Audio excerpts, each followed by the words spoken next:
community life, things of a lighter nature. Now, research continues on in the role of women in journalism, and research has found that there are still gendered double standards and a glass ceiling that continues to stop the promotion of women to key decision-making and governance positions in print and broadcast news organizations. Women continue to be concentrated in low-status media outlets and beats. We dominate community, small town, and regional news organizations, and sadly, we tend to produce soft news, human interest stories, and features. We find that men still dominate, although they do not monopolize most of the high-status areas of news production, which particularly involves politics and business and being on the front lines, which is what we're discussing today. But women have challenged, and they are challenging the status quo. The most overtly gendered area of media and journalism is war correspondents, or women who are on the front lines. Women who report on war and conflict are judged by very different standards than men. In particular, mothers find themselves being condemned when they go off to dangerous conflict areas, although fathers who cover war and conflict continue to be largely immune from public criticism. Women war reporters also run a high risk of sexual violence and harassment. This area of women on the front lines is rarely discussed, especially in a country like Nigeria. So today we want to shine a spotlight on women on the front lines. We have some incredible journalists who will be sharing their stories. We have Nelly Ating, who's a freelance journalist and a photojournalist who has been covering Boko Haram. We have Mayeni Jones, the BBC's Nigeria correspondent, who covered the release of the Dapchi girls in 2018. And we also have with us Anna Cunningham, a freelance journalist who has also covered Boko Haram, as well as working in Afghanistan and reporting on the Taliban. Please, let's give us a round of applause for our incredible speakers. Now, these are women who have lived action journalism, whose careers are being spent on the front line. Now, I want us to make sure that we have a fantastic time. This is going to be very engaging and interactive. And I know that you're not here to hear me talk. I'm very excited to hear them share their experiences and also take questions from the audience. So please, any questions, any contributions that you have, get them ready. We'll also be engaging with our speakers. So before we go on, I want us to do a quick bit of housekeeping so everyone is sure of what we're doing. To the left of the stage, in that alcove, in that hallway, you can find the restrooms there. So if you need to make use of the convenience, it's there. Also, please don't forget to put your phones on silent or vibrate. If a phone rings, I'll probably come to you and ask you to sing your favorite song. So if you're not ready to find yourself on Women in Journalism Got Talent, please use 30 seconds to put your phone on silent or on vibrate. Let's also do that as a respect to others in the hall, as well as our incredible speakers. If you have any questions about joining the Women in Journalism Network, you can go to the desk. Information desk is outside these double doors, and just ask some questions. We also want you to share your experiences, your thoughts, your pictures, and your selfies. I've been seeing some good ones already on social media. The hashtags we're using, hashtag WIJ2019 and hashtag Women on the Front Lines. Ladies, this is also a fantastic opportunity for us to network. So please do not hesitate to introduce yourself to people, get contacts. And when you network, it doesn't mean you take the phone number and you don't say anything. Send a text afterward, reintroduce yourself. Where did we meet? What are you interested in? Let's use this opportunity as well to increase our networks. So, finally, as I get off the stage so we can kick things off officially, I'd like to call up the conference director, Yomi Owope. I met Yomi the first time at the very first Women in Journalism conference, and you can currently watch him on TV on Wake Up Nigeria, Monday through Fridays. But aside from being a television presenter, he's also a writer and a communications specialist. But this event, Women in Journalism and journalism itself, is a passion project for Yomi. He is very passionate about improving the standard of journalism on the continent, and that's one of the things that led to the birthing of Women in Journalism. So I'll let Yomi tell you more himself, but please let's put our hands together. A very big round of applause for the conference director and founder of Women in Journalism, Yomi Owope. I think we can do better than that. Yes, there we go. Thank you so much, Tolu, and thank you to all our guests for joining us this morning. Officially welcome you to the 5th Women in Journalism Conference right here at Oriental Hotel in Lagos. Thank you so much for coming. Give yourselves a round of applause, especially those of you who came in early this morning. Thank you so much. Now, of course, this conference has been a long time coming. Usually we have it in either the month of June or in July, but this year we're having it in October for several reasons. One of them is sponsorship, money. And when you don't have sponsors, a lot of your projects, it's hard for them to take off unless you personally endow them. And anyway, thank you that you're able to make it. I'm not going to be here for too long. I want to thank our speakers especially for taking out the time to be here. Starting with Anna Cunningham, who came from London yesterday. Yeah, let's give her a round of applause. Now, of course, she announced her arrival with a tweet that's had lots of retweets, with many Nigerians saying, "Welcome back." She had a 5.5 hour flight and then spent the next 3 hours in traffic. So you can imagine. So it was a very nice, warm welcome to Lagos to Anna when she arrived. And a lot of Nigerians were also responding to that tweet, saying, "Yes, welcome." That's a good welcome. Mayeni Jones, of course, a lot of you know her. She's had several great reports coming out of Nigeria, not just Nigeria, but West Africa as well. Thank you so much for coming, Mayeni. And of course, she's going to be giving us a short talk as well. And then Nelly Ating, who is doing an amazing job with her photography. Many of you might not know her because, you know, the photography genre is a little bit obscure when you compare to TV, radio, and even newspapers. But she's doing amazing work and telling stories, especially in the northeast of Nigeria. And I also want to thank our sponsors, our partners, and several other people who have supported us through the years who are here today. And thank you so much for supporting us. Action journalism, Women on the Frontlines is our theme for this year. Tolu has done a good job talking to us about what this means and why we're going in this direction this year. So I'm not going to dwell too much on that. Of course, our speakers are also going to be talking to us about along these lines. Few women today still report any kind of conflict. Mostly it's covered by men, but we're also going to be talking about some of these challenges today. And for the media in Nigeria, in a way, it sort of feels like we're in a new kind of front line nowadays. Over the past few months, we've seen several of our colleagues that have been abducted, incarcerated by the government. I feel that that's also a kind of front line for us, and I think that more journalists should be talking about this, not just online, retweeting, but speaking out about it, because it could be someone you don't know, someone you just stumbled upon online yesterday, but tomorrow it might be you. So if this is happening right now, I think more journalists, especially senior journalists and influential journalists, should be speaking up more about what's happening right now in our country. Freedom of the press is being stifled by the government, and I think we need to do more about it.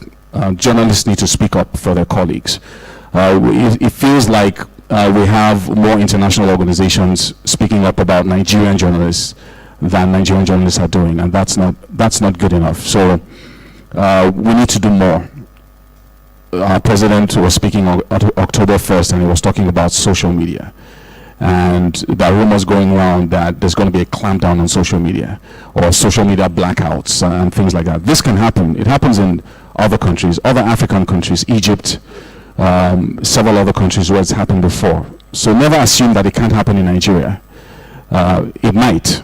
So let's speak up when we can. And I also want to talk to us a little bit about excellence in journalism.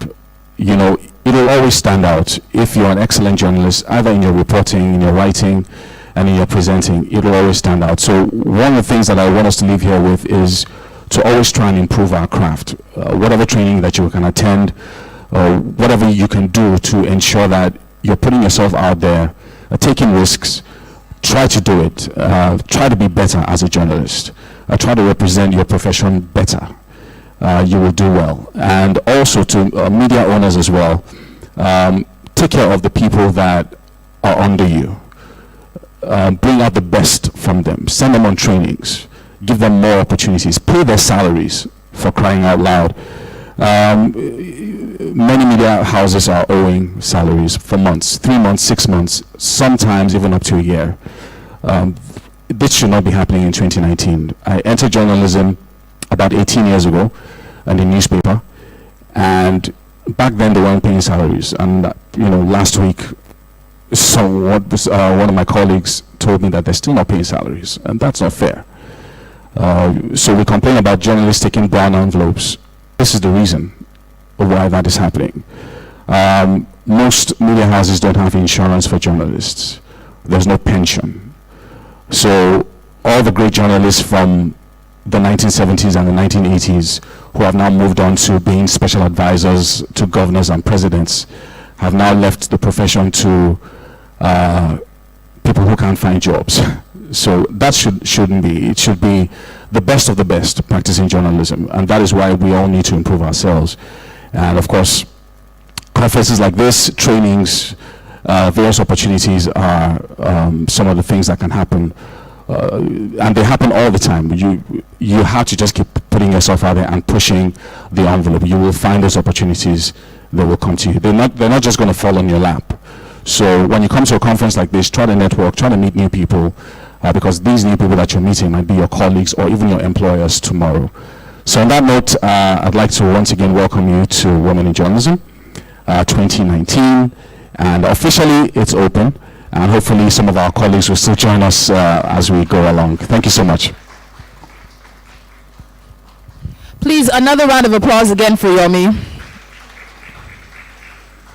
Now, as we were speaking earlier, I had a thought, and he was talking about how things are changing in terms of journalism. Nigeria's president's Independence Day speech talking about clamping down on social media, blaming it for violence and fake news and things like that. But beyond that, many citizens themselves are now citizen journalists, and there are so many tools available for us to increase the professionalism and the excellence of what we do. And it's a challenge.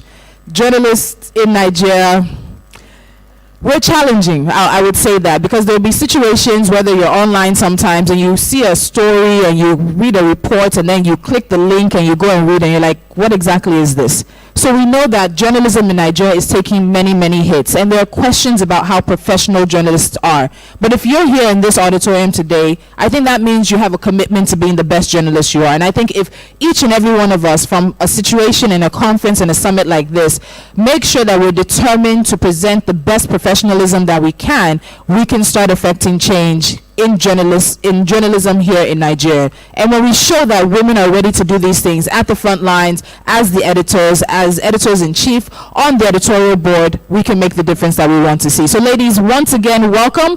Let's get the show on the road. And our very first speaker, I'll do a quick introduction of her before I bring her to the stage. I was having a conversation with her, and she doesn't know that one of the things that she said resonates with me. Sometimes I wonder, am I really a journalist?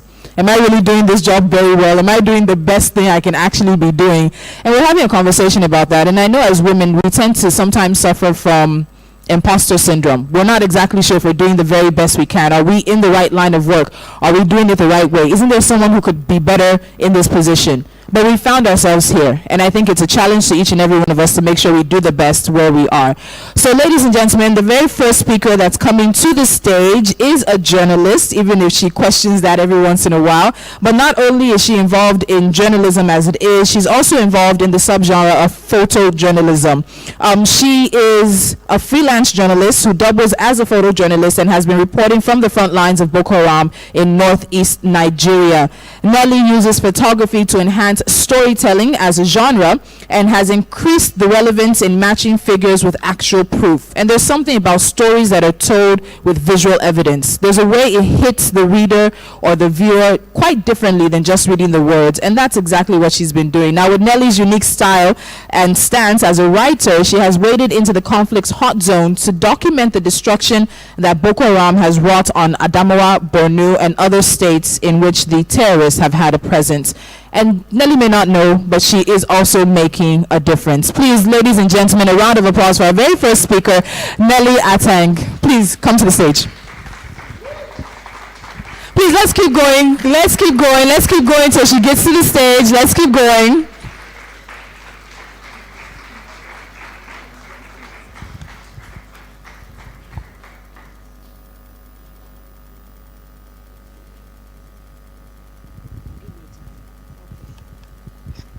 Hello, everybody.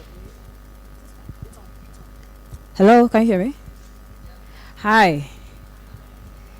Hello. So before coming here, I was super nervous, but I've had a meltdown, so I'm done being nervous. So I could briefly and can I come down? Can you still see me? Okay, because I need to engage with my image as well as explain what I have been doing. For the past 4 or 5 years, I lived in Yola. I call myself an accidental journalist because I never planned to practice. My whole essence, please, back to the first image. Yes.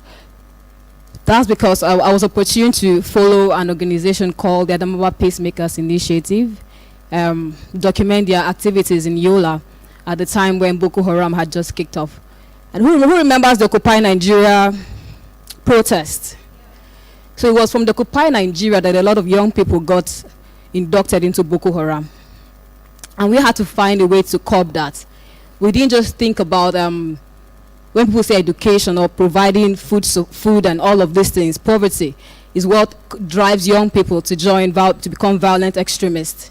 So we had to look beyond giving people jobs or education. So we introduced sports. So I was just opportune to be in that space and at that time with a camera as an amateur photographer and amateur journalist to document some of this. So I will begin with this first image. This is the camp in Yola. This was the second largest camp, and this is a typical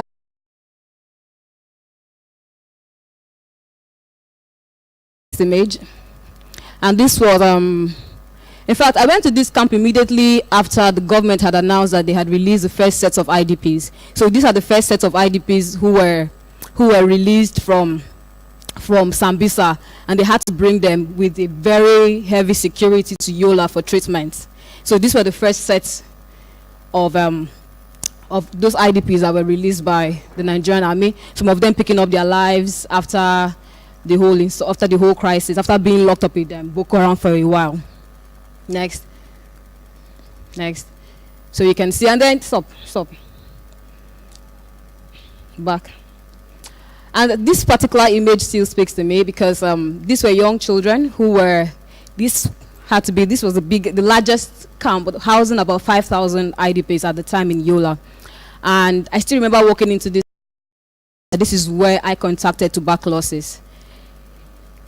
Yes, because I walked through. They had an HIV section, and I walked through without even knowing. It was after we came out. They said, "Oh, that room.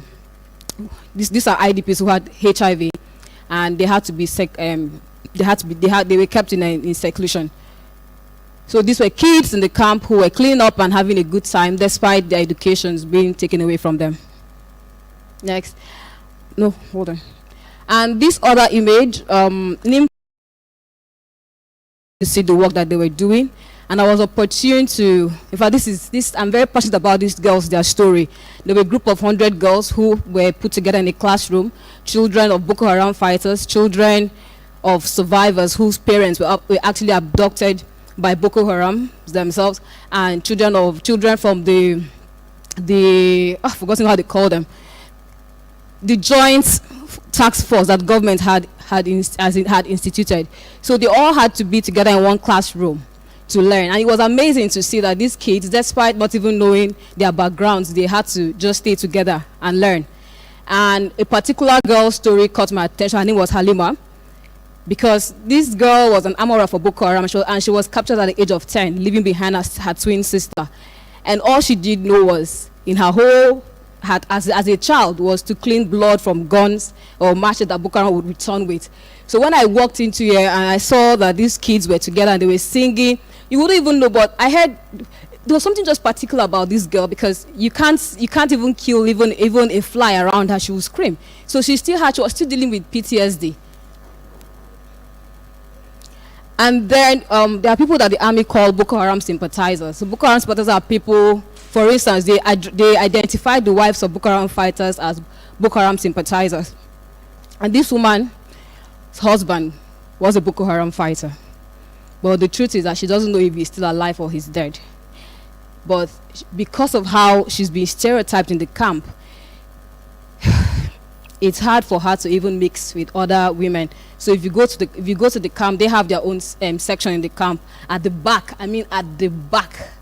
So you wouldn't even find them, and they have their own small little group where they stay together, and it's like a safe space for them.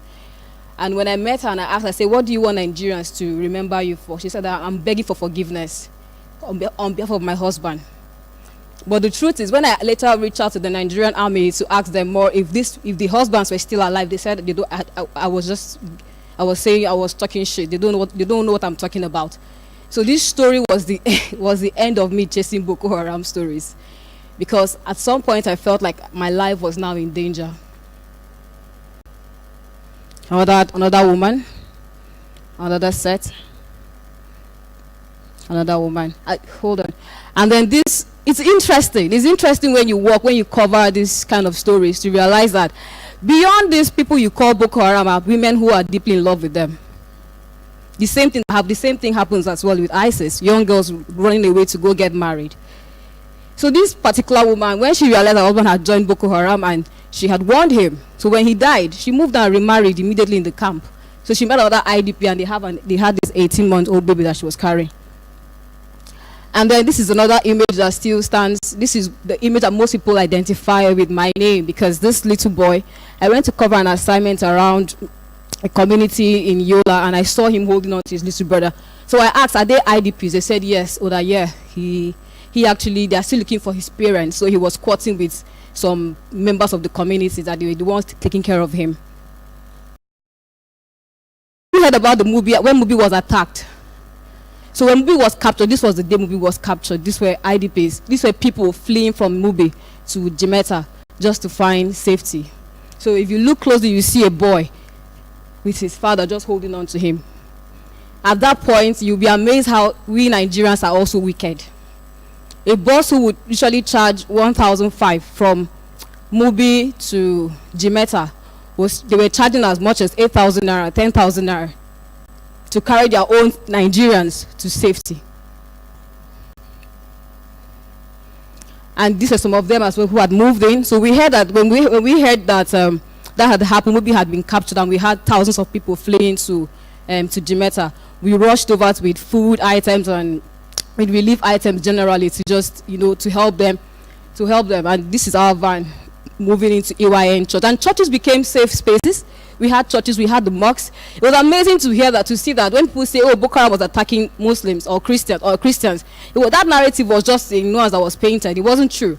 They were literally attacking both Christians and Muslims. And you had Muslims in churches sleeping in church, and you had Christians in the mosque sleeping in the mosque as well. So I didn't really see that where that separation or where that story was rising from, because it was really untrue. And this was actually a church that had become a space for IDPs.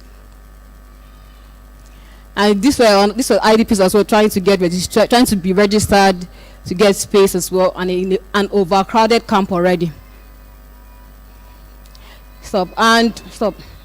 Remember going back to the story of the IDPs, or the IDPs who were released by the Nigerian army, the first set of IDPs after the Chibok girls. So this mother had stepped on a mine, and it literally blew, and she lost her sanity. So this is her baby sitting beside her, and she doesn't want to have anything to do with the boy. So I took that picture and left crying, because we didn't know what we were going to do with this baby boy. The boy just sat there looking helpless. And these were some of the children released from the camp, from Boko Haram camp, and were brought to Federal Medical Center, Yola.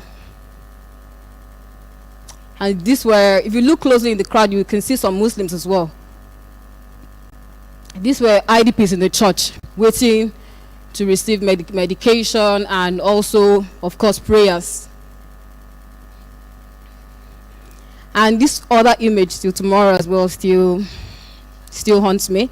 So the not, I won't say beauty. The sad part of doing what I do sometimes is that when you do all this work, you go back home, there's no one you can talk to about it, because you are also in that place of, should I really open up? Who will listen to me? Who will understand where I'm coming from? So that's something that we need to also address as female journalists. When you cover such stories, who do you talk to? Do we have therapy? Do we go for therapy sessions? Do we even provide insurance? What if you're dead on the line? We don't even talk about it. One day I did a Twitter post asking women, like, how do you handle menstruation when you are on the field? I've had several times where I have to stop at the bush and just quickly put on my pad and keep it going with pains, and I'm like, I have to just do this work. And most of the work I've done so far are self-funded, and sometimes by friends and families who believe in what I'm doing, even at the cost of dying. Because I knew that there was no one documenting this, and I happened to be the only person with that kind of courage to go to the field. This is a picture of women who had returnees in Michika who had returned post after Michika was released or freed by the Nigerian army, and there was lack of food, really lack of food, and they were fighting to pull down this barricade just so they could get food, and it wasn't enough for them. Next. And this is a bridge that Boko Haram had bombed when they captured Michika. So Yola, as of I left Yola this year. This bridge was still like this as of last year when I went to Michika. And these are banks that were bombed by Boko Haram. I still find it interesting that till tomorrow I haven't seen anyone will come to Michika or connecting how Boko Haram has been able to bomb banks. Because if you know how the banking system works, where they store money is in a vault, and if you're going to bomb a bank, I mean the whole building should come down. But they found a way to bomb just the vault. And if you trace it back to the Lafarge attack, when Boko Haram attacked cement factory, going away with this, how they call, well, anyway. So I still think that there's a connection between that attack that was going on at the cement factory and what they use today to bomb banks. This is another bank. I think this is UBA or GTB, UBA, another bank in Mobe. And sorry, when I interviewed some people in Mobe about these banks, they said at that period, the period where Boko Haram had bombed banks, that they were sleeping on money. Money was everywhere, littered everywhere. That these people are not poor, they are not illiterate as we think, and they are not as hungry as you've painted them to be, because they have money. I used to be with, I went so deep into this work that I started fraternizing with the army as well, just so I could get information. I wasn't being paid. Nobody was paying me for this.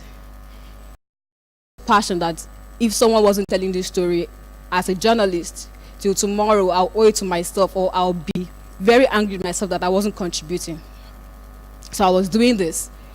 And my ex then told me, he said that there's no time they capture a Boko Haram fighter without finding the person with money and corn, codeine, fresh raw corn, codeine, and cash, lots of cash.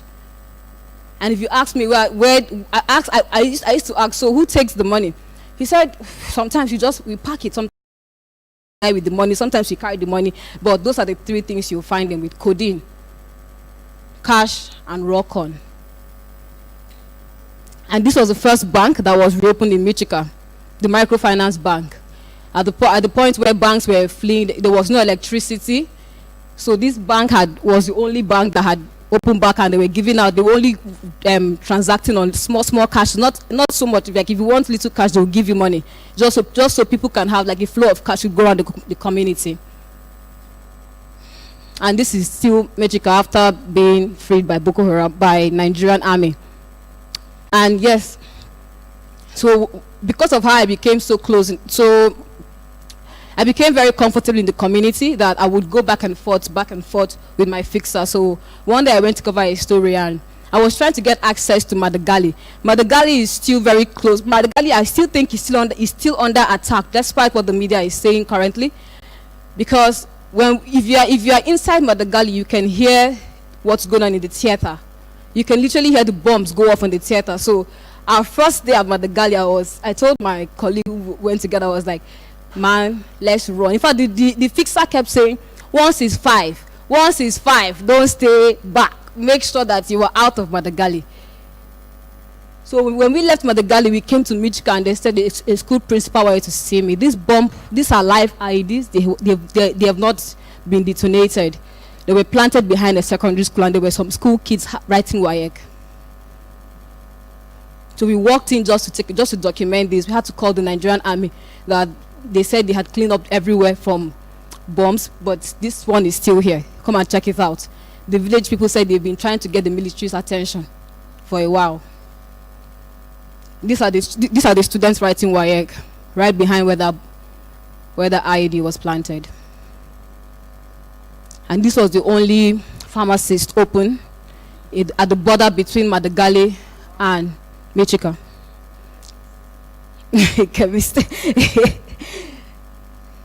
And this was a secondary school that was destroyed as well in Michika. And this is another story that is very peculiar to me, because these are young girls I met that were literally called Boko Haram's wife. Boko Haram wife, that's what they call them. And these girls, there were 5 of them who had escaped from Boko Haram camp single-handedly and returned back to the community. Now, it is annoying that you first of all survive Boko Haram and you come back home only to be stereotyped and stigmatized. So the chief at the moment had taken them into the palace, so they were living with the chief because they couldn't even mix with the community members who had already stigmatized them. So these were a few of them, and these girls, their story as well. When I left again, who was I talking to about my own problems? Taking people's stories and owning them. Who am I ranting to? So I had listened to these girls talk about the nights, the sex, I want to forgive my language, the bastard sex Boko Haram usually engage with after they've killed our army. Once they attack a place and for them they've gained victory, the comeback is a sex spree. And these young girls were victims. So some of them came back with babies. Until tomorrow, I'll keep asking one thing. I asked the girls, I said, so what do you want to do about your baby, with the baby? The other girl said, I can't return my child to anybody. I'm keeping this baby. I love my baby. So you need to realize that no matter how you want to see these people, there are people who, there's still love inside this war. There's that love component. There's that human face to the whole Boko Haram insurgency. Some of them, and these were the first set of IDPs who had arrived Yola from Borno. These 2 sisters. I was struck by the fact that her hijab was down, and the sister quickly walked over to cover her head. I was struck by that love. That's it. Okay. So thank you very much. All right, so I'm going to hold Nelly here for us to take some questions and have conversation with her. Apparently, we both don't like the stage. Yomi, sorry, but we'll get back up there soon. But I want to talk about emotions. And you've mentioned coming back from covering some of these stories and crying and worrying about who to talk to and who to rant to. How did you cope? Was it self-soothing? I was having an earlier conversation with Anna, and for many journalists who cover conflict and wars, we find that they look to alcohol. Some look to sex, some look to drugs, and you've immersed yourself in telling stories of the survivors of Boko Haram. So even if you didn't have anybody to talk to, how did you end up coping? Several series of depression. I mean, this almost killed me as well. For someone who had tuberculosis for a year and couldn't find help because I didn't even know what was wrong with me. So with all the stories, I have packed on myself. And being down with tuberculosis, I was depressed for almost a year. In fact, when I came to Lagos for treatment, one day I left the house and I was running around like a mad person. The whole neighborhood had to rush me, and then they drove me to a salon to just be with normal people, with sane people, because I was already, I was actually in seclusion, so I wouldn't infect people around me. And it took a while. Nigeria cannot kill me. It took a while to actually find treatment, because I had been diagnosed 3 good times by 3 different doctors. So I had to come through a Facebook friend who found me, and she brought me to Lagos for treatment. And that was how the doctor that saw me, she said, "You're a very strong person. You can't carry this virus for 6 months and no treatment without dying. It's very rare." But I was alive for 6 good months, and then the 7th month I found help, and then depression sets in. It took a while. My parents don't even know how far I had gone with this whole work. My father thought I was just in Yola working. It was the day he saw my story on The Guardian. My father said, "You said is this what you used to do? Is this what you have been doing?" But you see, he had another level of respect for me, because I wasn't just doing this. So when I recovered, did I stop? No. I went back to the field. I went back to work, and I didn't stop. In fact, I did an exhibition, and I raised money for the IDPs I had covered, because you also need to look at it that you cannot tell people's story and walk away leaving them hungry. Like, what impact are you driving back to that community? And never neglect your little stories. I remember the first day I wrote about Michika, that their local government was demolished and all of that. Before I knew it, a few months later, my fixer sent me a picture of the local government that they were rebuilding that local government and also installing lights back. So never neglect your little impact. I might not have who I was directly, conversing with about my struggles, but I'm happy that I had a best friend who believed so much in me. So days I would go mad, she would calm me down and talk, and then I found a community of other female photographers, Fatebu Baka, to be talking to. So it wasn't just like I was the only one going through this struggle. We had people that were also going through the same struggle. So I felt like I had some kind of community.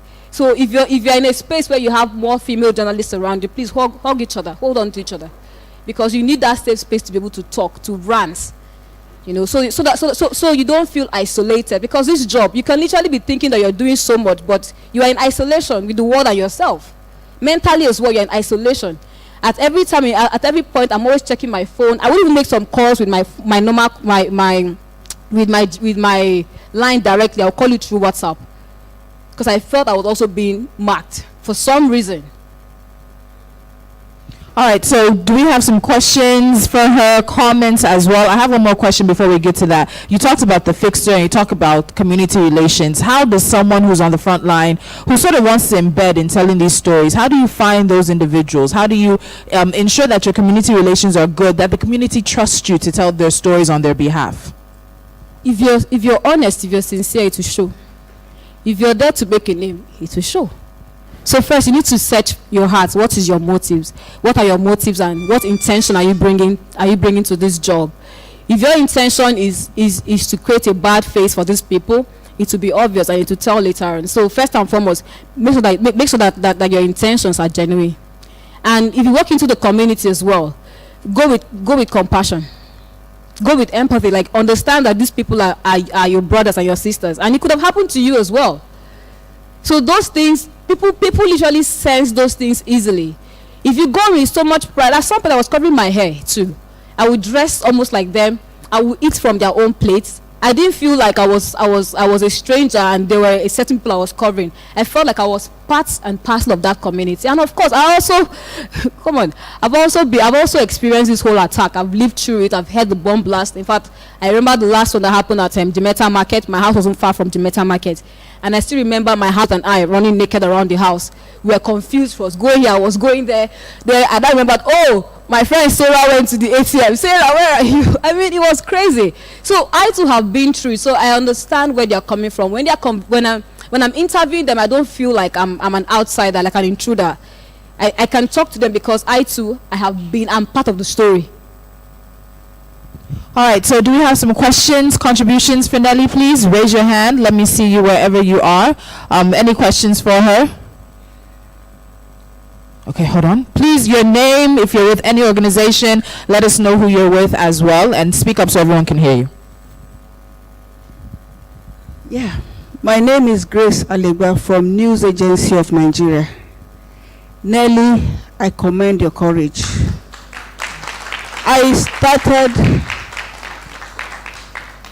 I started journalism from Newswatch, where we were taught to be rugged, all the training about investigative journalism, and later I had to cross over to the News Agency of Nigeria, and it became a different ballgame. I remember trying to handle a particular corruption investigation. And one day I came back to my office to ask for support. I told my desk head that the investigation was getting too dangerous. I needed like a male backup. And he simply told me, because of that useless ID card they gave you calling you reporter, you want to go and kill yourself? Then reality dawned on me. I had to slow down. Insurance. Do you have insurance? Do you have insurance? Are you not afraid for your life? Because when my desk head gave me that warning, I saw a few journalists killed for flimsy reasons, and nobody even makes noise about it. It just ends like that. I remember a This Day, I think it was a This Day editor, was killed on a Sunday morning, and the police, the investigation, they didn't do anything. You hear of journalists dying in Nigeria, and it's like nobody cares. So what is giving you the passion to continue? Go ahead, Nelly. Okay. Insurance. I don't have any. I don't have any. What the only thing I've always had with me is something must kill a man. One thing must kill you, whether you like it or not. And I'm that fearless. And the fact that I had tuberculosis as well, and I survived it. The day I'll die a happy person. So if you take me back, in fact, at this point we are bidding to go to Sambisa. If you take me back, I'll go back. So if it's in you, it's in you. And if you believe in what you're doing, if nobody's going to cover it, someone just, there must be one person that'll be that courageous enough to tell that story. So I had to look. I'm not married, no kids. I'm actually disconnected from my family a bit. So I've always felt like if I'm going to die, it's not while covering Boko Haram. Thank you. All right. Any other questions? Okay.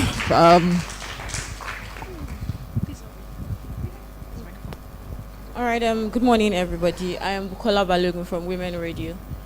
Now, I don't know if you're an Hausa person, but I think communication is actually very key. And I want to know how you were able to relate to those people. Some of them were Fulanis, some of them were Hausa people, and they had their different dialects. So how were you able to communicate with them and get so close to them? I had a fixer. So my fixer was Pastor David. I still talk about him everywhere. He was that one person that had passion. Like if you tell Pastor David, we are going to that house, there's a Boko Haram, he'll say, let's go. I'll take you. He was so embedded in the community, and he had so much trust as a pastor, especially as a religious leader as well. So he would take me around, and sometimes people would think he was the reporter and I was his assistant. In fact, they would greet me and forget me that is even paying him to take me around. So I had a fix, and I made sure he was paid for his job, for his tax. So that way he too was encouraged. All right, so we can keep things moving. Please, a round of applause for Nelly once again.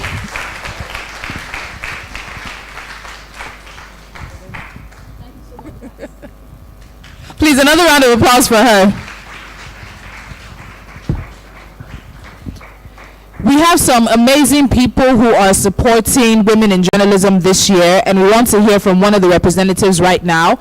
We still have more conversations. Mayeni is coming up. Anna is also going to come up, and we'll have a panel conversation and question and answer time with them. But before that, let me call up Susan Oko. She is a representative of Access Bank Women Banking Proposition, and she's going to just spend a few minutes with us telling us what Access Bank has particularly for women. If you don't know about their W initiative, it is one of the best in Nigeria's banking sector, as it targets women and making sure that female entrepreneurs can get access to financing and loans as well. And they're doing some. Susan, as she comes up.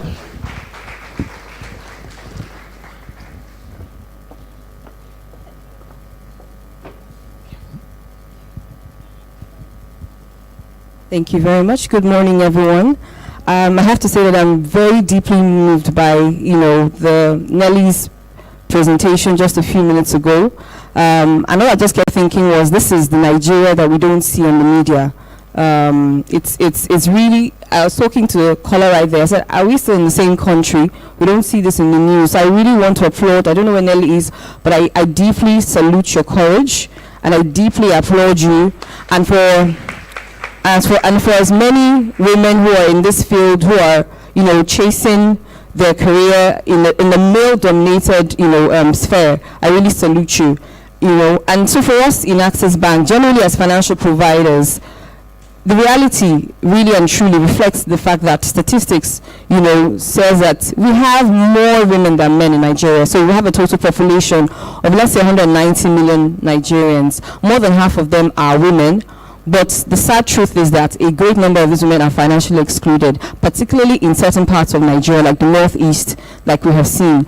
And without financial empowerment, a woman is pretty much at the back burner of the society. And women are very important to us. We don't just, yes, we support women, but it's not just a nice thing to do. It's really necessary, because if you empower a woman, you have empowered an entire community. Women they have an entire ecosystem. If you take a household, for example, a woman, pretty much controls the ins and outs. Whether she's married, whether she's a single person, she has people who are connected to her. She's probably, maybe sending money to her parents, probably supporting siblings, in a situation where she runs a home, she has children that she's supporting. And so it's really important that if we're able to bring women to the financial we then empower them, and then they also contribute to the economy as well. And so in Access Bank, what do we really say when we say we support women? The initiative, I don't know if you can see my t-shirts, my very lovely t-shirts, it's called the W Initiative, and W really stands for women. We're really here for you, and we really are supportive of women. We talk to women all the way from the young professional, the student, all the way to the HNI, so someone who's a high network individual. And what are the opportunities that are available? There are 4 key things that we say that we support you in. We say that we support you with giving you access to finance, of course, for a financial institution. If we don't do finance, then, what do we gain? We give you access to markets, access to network, and access to capacity building. I know there are lots of creatives here, a lot of us in the creative sector, and you may or may not have heard, but Access Bank, in partnership with CBN, has a fund called Creative, specifically targeted at people who are in the creative sector. Who are these people? So people who have businesses in film, in fashion, in music, and IT. We are here to give you funding, because oftentimes when we meet people who are entrepreneurs, they'll tell you, yes, I have this great business idea, but my biggest challenge is getting access to cheaper finance so that I can boost my business and take my business to the next level. And this interest, this funding that we have, you find that if you've ever tried to get a loan from a bank, the average or the standard interest rate is maybe at 26% or some really high. But it's actually this creative sector funding that we have is at 9%. It's at 9%. What are we trying to do in conjunction with the CBN is to really encourage a lot of people who have business ideas, startups, would give to you. You can pay up to 10 years. The repayment plan is up to 10 years, and our requirements are not so different from what you get from standard loan requests. Now, in terms of what our speaker had spoke, the person who introduced me, yes, we support business women entrepreneurs. Also within the W Initiative, we have financing for women. Again, we offer women-owned businesses 15%. If you're a woman who is in fashion, you're a woman who is, we pretty much target sectors where we know a lot of women thrive in. So fashion, hospitality, catering, even IT, we will fund you. So if you're saying to yourself, well, okay, great, I don't really want to take a loan, or when I try to take a loan, they always ask me for all of these long documents. They ask me to bring a house. I don't even have all this fixed, this fixed assets. That's fine. If you're looking to take a loan between 2 million and 10 million, we don't even want your collateral. We just want you to come and just get us a credible guarantor, and we're good to go. If you've been in business at least a year, you're a candidate for us, right? Another thing that really has endeared Access Bank to a lot of, I don't think there's another bank that offers this, is something called a maternal health service support. What does this mean in a nutshell? we give funding to women to support them in health-related ailments. So a lot of women go through challenges, and sometimes they don't want to discuss them, or sometimes they need support. We will fund IVF treatments for you up to the tune of $10,000. We will fund fibroid treatments for you if you need to do surgery. We will also fund bariatric treatments, because whether or not we like it, we live in an age where people are very image conscious, and there's nothing absolutely wrong with that. So if somebody wants to do some sort of surgery to maybe lose some weight or something along that line, we will support you. We don't judge. It's very we're very confidential about information and who, because we recognize that these things are very personal and confidential to women. So it's not information that is accessible to everyone. It's just within the team, and we'll give funding. And since we started this lending on the MHSS, we call it MHSS, the Maternal Health Service Support, about 3 or 4 years ago, we have birthed about 52 babies. And I think that's really awesome.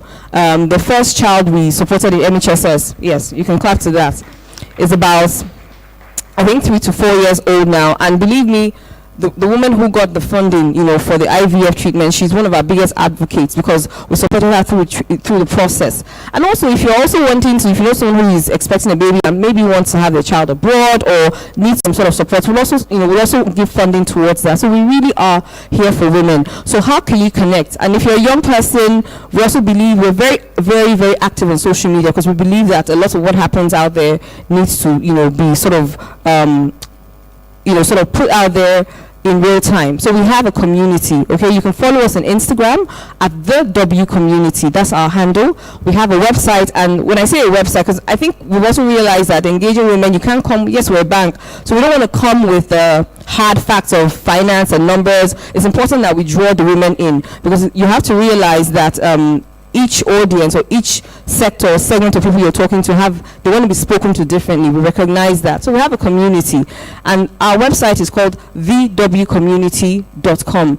It's a very interactive. If you're young, whether you're young or not, it doesn't really matter. But what we have on there is a mix of financial information and also lifestyle. So information on maybe, I don't know, the latest trends, how to lose weight, how to look good, how to save, how to cook, whatever it is that interests you. If you check out our community, we have all sorts of things that are available for you. So, like I said, if you want to find out more information, there are a couple of my colleagues who are outside who you can speak to. If you're interested in the W Power loan, for women entrepreneurs, if you're interested in the maternal health service support, or if you're interested in getting funding for the creative sector, we're also here to speak to you. And I think I will step away. Thank you.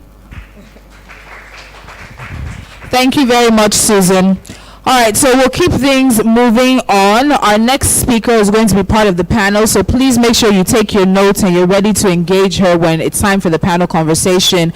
But Mayeni Jones is a multilingual, multimedia journalist who's currently working at the BBC, and she's their Nigeria correspondent. She's based in Lagos, and she covers Nigeria and regional news for the BBC's British and international outlets. Now, prior to moving to Nigeria, she worked as a presenter, reporter, and producer for the BBC's African Affairs program, which is focused on Africa, both on TV and radio.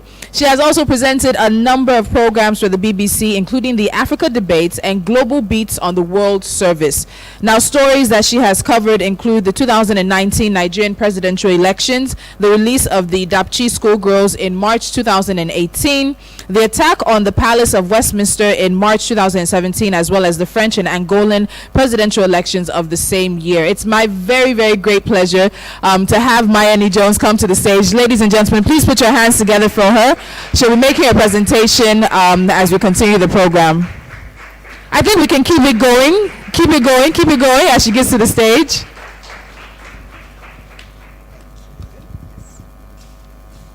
Hello, morning. Apologies while I set myself up. Can everybody hear me? Can you hear me? Thanks very much for the introduction, Tolu. So as Tolu was saying, my name is Mayeni. I'm Sierra Leonean, but I was born in the UK. And I am the BBC's Nigeria correspondent. In practice, that means that I focus on the news more than, say, features although we do get to do some features and some documentary. But day to day, I look at the news happening, whatever's happening in Nigeria, would be it in the area of politics or social affairs, occasionally arts and culture, and I try and communicate that to an audience around the world, somebody in Delhi, somebody in Nairobi, somebody in Latin America, and also the BBC's audience in the UK. The BBC is a public sector broadcaster. So that means that our funding comes from license fee payers in the UK. Everybody in the UK has to pay a fixed amount of money every year to make sure that the BBC is running. And that helps fund us. We have some private advertising abroad, but the bulk of our funding comes from the British public. So a lot of the stories we tend to do will focus on adding value to the British public, explaining to the British public what is happening in Nigeria. But obviously, Nigeria is also a big audience for the BBC. It's the BBC's second biggest audience outside of the UK after India. And that has meant that the BBC's chosen to invest massively in Nigeria. We used to have a very small office in Lagos, only about 5 people. We now have 100 people working for the BBC in Lagos, all of them Nigerian. Free new language services, Yoruba, Igbo, Pidgin. We have the Hausa service that's been around for a long time. We have a sports team, a business reporter. And all of that is a demonstration of how important Nigeria is for the BBC. So that's part of the difficulty of my job, is finding stories that are interesting for a British audience, but also for a Nigerian audience. In terms of today's subject of being a woman, reporting from areas of conflict, I haven't been a correspondent for very long. As Tolu explained, before being here, I used to be based at the BBC's office in London. I mainly produced Focus on Africa. I occasionally reported, but I'd never been to Nigeria before being deployed here in March of last year. I hadn't really reported from many conflict areas before being deployed here last year. So the last 18 months have been a very steep learning curve as I moved to Nigeria with my 7 suitcases and no clue to today. So I think this talk is going to be a little bit about what I've learned in the last 18 months in terms of what are the challenges of being a woman reporting in a conflict area. But I also believe that there are many benefits to being a woman reporting in conflict. It's not all negative. There are disadvantages, but there are also many ways in which I think being a woman gives me the edge over my competitors. So I think maybe to start, we can play a report. One of the biggest stories we've done this year was the 2019 Nigerian presidential elections. Over 6 weeks, from kind of late January till the elections in February, we traveled around Nigeria covering different topics that mattered. We looked at the issue of godfatherism. Sorry, can you pause the video first? So we did 6 different reports in 6 weeks. We looked at the issue of godfatherism, political sponsors. We looked at female participation in Nigerian politics. We looked at the issue of security, which is the report that we're going to play now, and how IDPs in Maiduguri, whether they would be able to vote. And then obviously we covered, the whole election cycle. So this particular report was the first time I went to Maiduguri. We had 24 hours to try and speak to some IDPs about whether they were able to vote, whether they even wanted to vote. And the first images is about 30 minutes after we landed in Maiduguri. And this is what happened. Thank you.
So, thank you.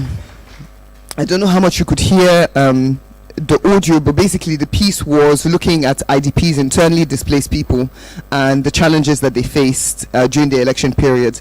Maiduguri in Borno State is a high-risk area.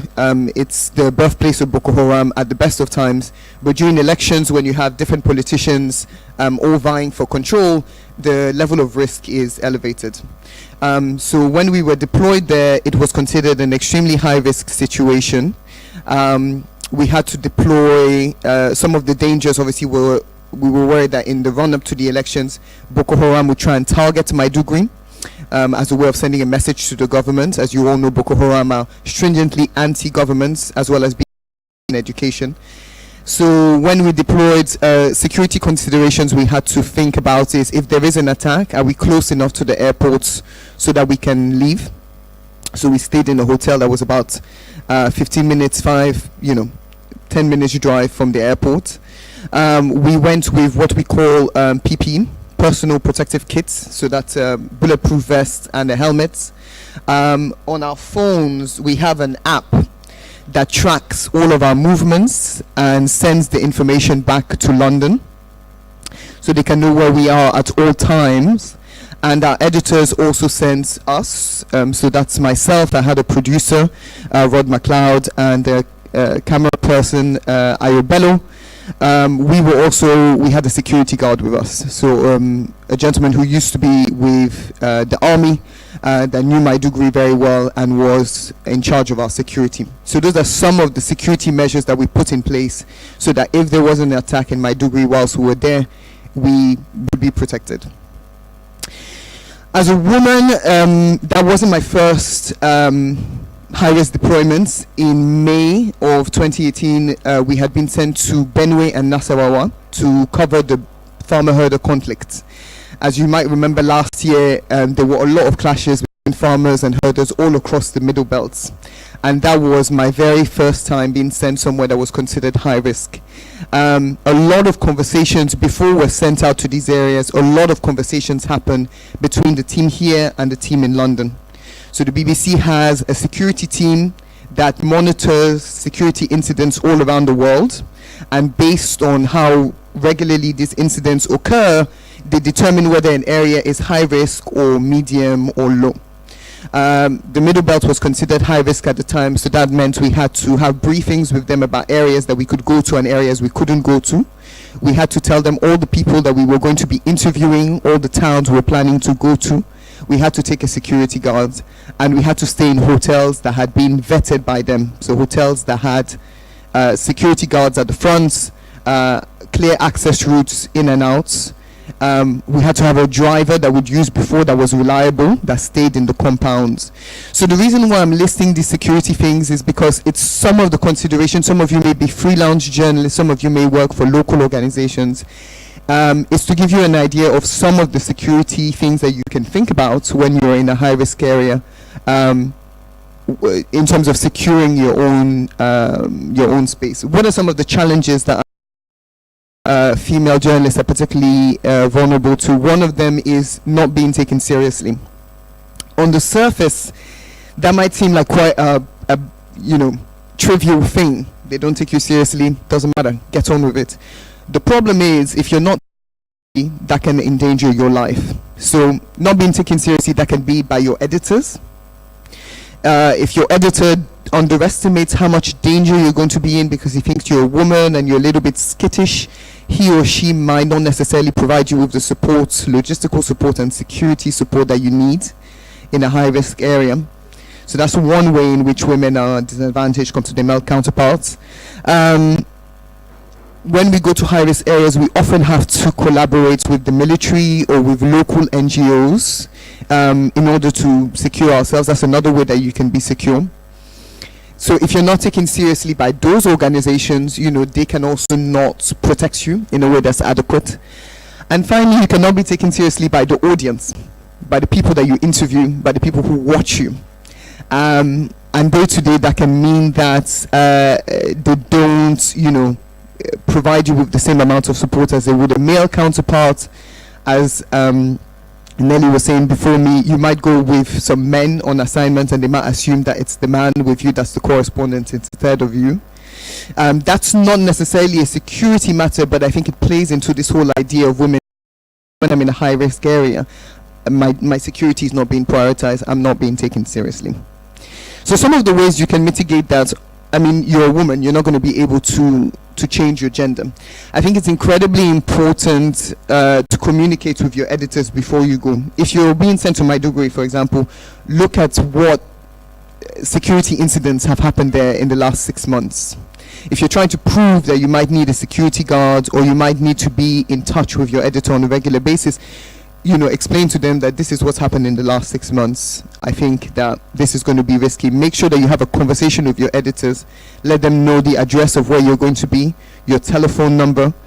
If there are some free apps, you don't necessarily need to use a security app. You could use Google Maps as a way for your editor to track you wherever you are. Other things that you can do is, as Nelly was saying, having a good fixer on the ground, somebody who knows the area really well, can help enormously. They speak the local language, they have local intelligence. So I would definitely take advantage of your fixers, and your driver is incredibly important. When we go on high risk assignments, you'd be surprised. Some drivers are like so excited to be with a media crew. They want to come with you and listen to your interviews or come with you while you're filming. Your driver should always stay in the car. Wherever he's parked his car, he or she, but often they're men, wherever he or she's parked his car, you need to make sure that they are facing the way out when they're parking, so that if you need to make a swift exit, they can. You need to make sure that they always have credit on their phone, so if you need to reach them in the middle of the night, you can. These are some of the ways that you can try and mitigate your personal safety as a woman when you're out in the field. Again, I think that one of the benefits of being a woman, I quite like when I go in a high risk area, I often have a male driver. My cameraman's a man. My producer during elections was a man, although now she's a woman. And I'll have a male security guard. And a woman in that team means that often all the focus on security is on you. Everybody thinks you're this delicate flower that's not going to make it out there.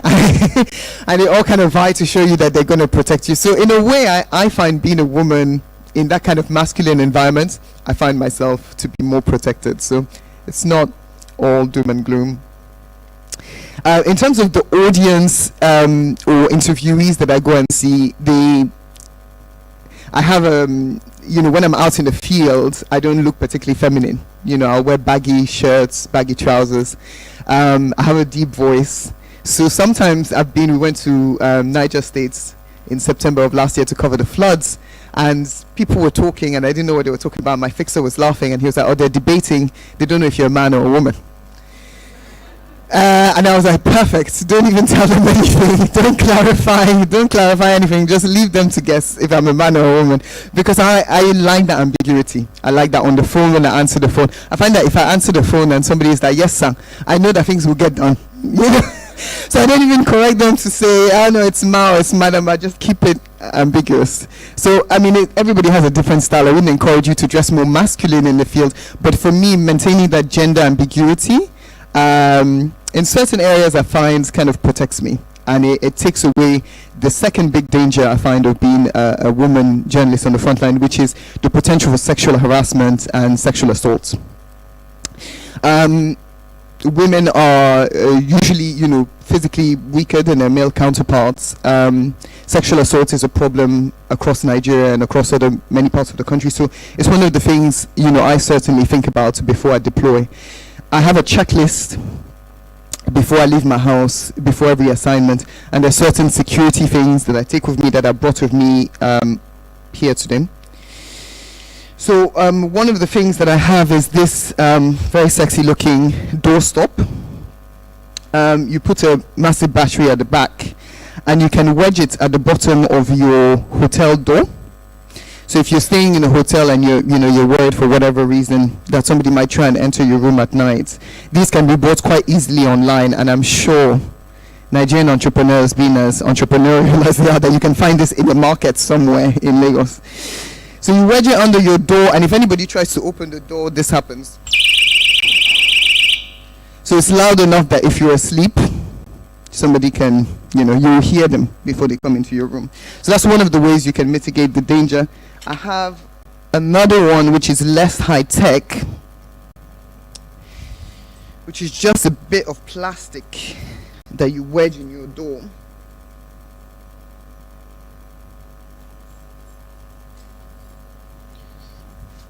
And if anybody wants to take a closer look at these afterwards, come and see me. But it's basically this piece of plastic here. If you haven't got much space, you wedge this bit in your door, in your door lock, and you put this like this.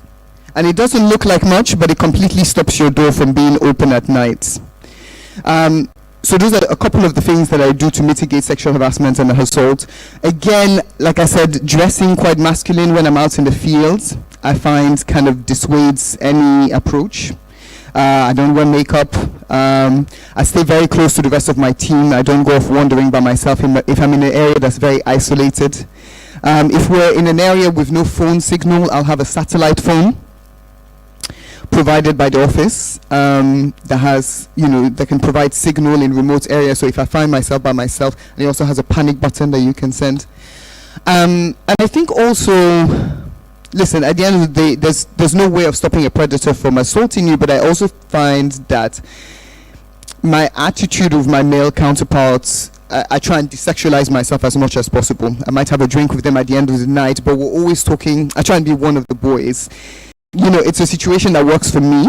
It's an approach that's worked for me. It doesn't necessarily work for everybody, but I find that trying to humanize myself, trying to make myself a friend with some of my male counterparts, tries to stop that sexual dynamic from being there. But that can also be to your advantage. We did interviews with male politicians during elections where they look at you and they're like, oh, you put an interview request and they're like, you're a sweet lady, you won't ask me, you won't ask me tough questions. And then you get there and you grill them and they're like shocked. So I think there's also something to be said about using, in this Me Too era, you have to be careful what you say, but using your natural charm to, get the interview and use what you mean whilst maintaining, firm boundaries. I do think the fear of I've been here for 18 months and I've never been in a situation where I felt unsafe. So I don't think that it's a disadvantage being a woman out in the fields. Yeah, it's never, I think before coming here, we had a lot of training. And that's the next thing I'm going to talk about, the ways in which the BBC,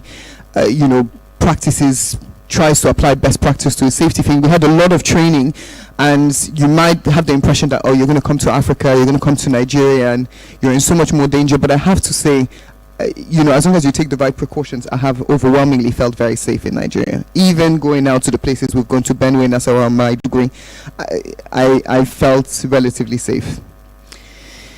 So how does the BBC deal with the issue of safety? I've mentioned some of the things that we have: personal protective kits, bulletproof vests, helmets. We get a training which is renewed every 3 years, which is called the Hostile Environment and First Aid Training, HIFAT. You are sent to Country Manor in England, or it's also done somewhere in Nigeria, and you, for 5 days, you're kept with other journalists in an environment, and you're taught everything about how to, if somebody gets injured in a bomb blast, how to tourniquet their leg, how to apply quick first aid. If there's an explosion where you are, what should you do? First thing you should do, apparently, is lie flat on the ground. And then at the end of these 5 days, you're kidnapped by a team of actors and security specialists, and they try and test you to see, in a kidnap situation, how would you respond. So they'll do things like keep you in a stress position. You'll be put against the wall with your hands up, and they'll occasionally walk past you if you're slouching, keep you straight. They'll ask you loads of questions under pressure. You're not supposed to give too much personal information away so that they don't go to your relatives and try and blackmail them. So that training really kind of helps you to think about already some of the security things that you might need in the field. And it's a piece of training that I would recommend to any media specialist if they're able to afford it. We have a good support team, good fixers, good drivers, and we have, as I said, a security team in London that monitors us. And then also, I was very fortunate that when I moved to Nigeria, I wasn't deployed to a high-risk area straight away. I think another thing where many people here will have an advantage is you know Nigeria very well. You're Nigerians. You might speak the local language in the area where you're being deployed. All of those things make you a lot safer. I was coming from abroad. The week that I arrived in Nigeria, I arrived on a Tuesday, and the next day the Dapchi girls were released. So some of you might remember on the 19th of February of last year, 110 schoolgirls aged 11 to 19 were kidnapped in a town in the northeast called Dapchi. They were sleeping, they were taken away. And a month later, the day after I arrived in Nigeria, they were released. The government managed to secure their release after extensive negotiations. So I remember landing here, meeting people in Lagos. They were like, welcome to Nigeria. Things are quiet at the moment. Relax, you can relax. I had a talk with my editor. He was like, I won't tell anybody that you're in London, that you're here. Take a few days to get to know the place. And the next day at 9 a.m., he called me and he was like, get yourself in here. Dapchi girls have been released. But to the credit of the BBC, they didn't send me to the northeast. I was fresh in the country. They didn't send me to the northeast straight away. We did most of our coverage from here. So by the time I went to Benue and Nasarawa, I'd been here 2 or 3 months. I had more of a sense of what Nigeria was like, and I felt more confident to go in those areas. So I would definitely not hesitate if you don't feel prepared. Obviously, it's tricky. We all want to get promoted. We all want to get assignments. But keep that line of communication open with your editors. Don't be afraid to voice any concerns that you have, because the worst thing that can happen is to be sent somewhere where you're not ready to go, or where you had a bad feeling about going and wish that you had raised it to your editor. If you raise it to your editor and he or she insists that you still go, then the decision is yours. But I think communicating your fears and your worries is very important, and only going to high-risk areas when you feel ready. And I think it's incredibly important for more and more Nigerian women who speak certain languages, who know certain communities. Just now, Nelly was talking about when she's in the Northeast, embedding herself with the communities, eating with them, dressing like them. I think even the BBC recognizes more nowadays that somebody that has that local knowledge, that has that, can speak the local language, that can get in the community, has an advantage over somebody who comes from outside. There are benefits to being an outsider. You might see things that somebody who's lived here their whole life might not see.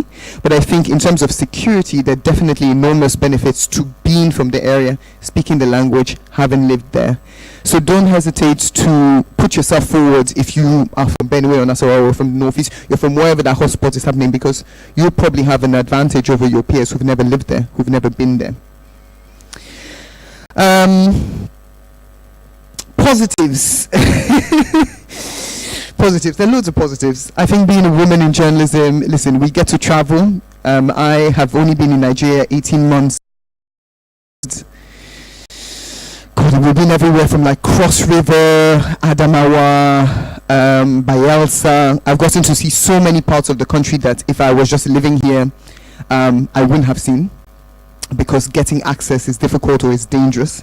So, that's a huge benefit of a journalist in Nigeria. It's a beautiful country. You go to places like Abokim near the border with Cameroon, or Obudu Ranch, which looks like Kenya or looks like a foreign country, and you realize that Nigeria is massive and it's beautiful. And I think that more women should take advantage of those opportunities as a journalist. Journalism provides, especially journalism in difficult area, provides you access, privileged access to places where you wouldn't get to go otherwise.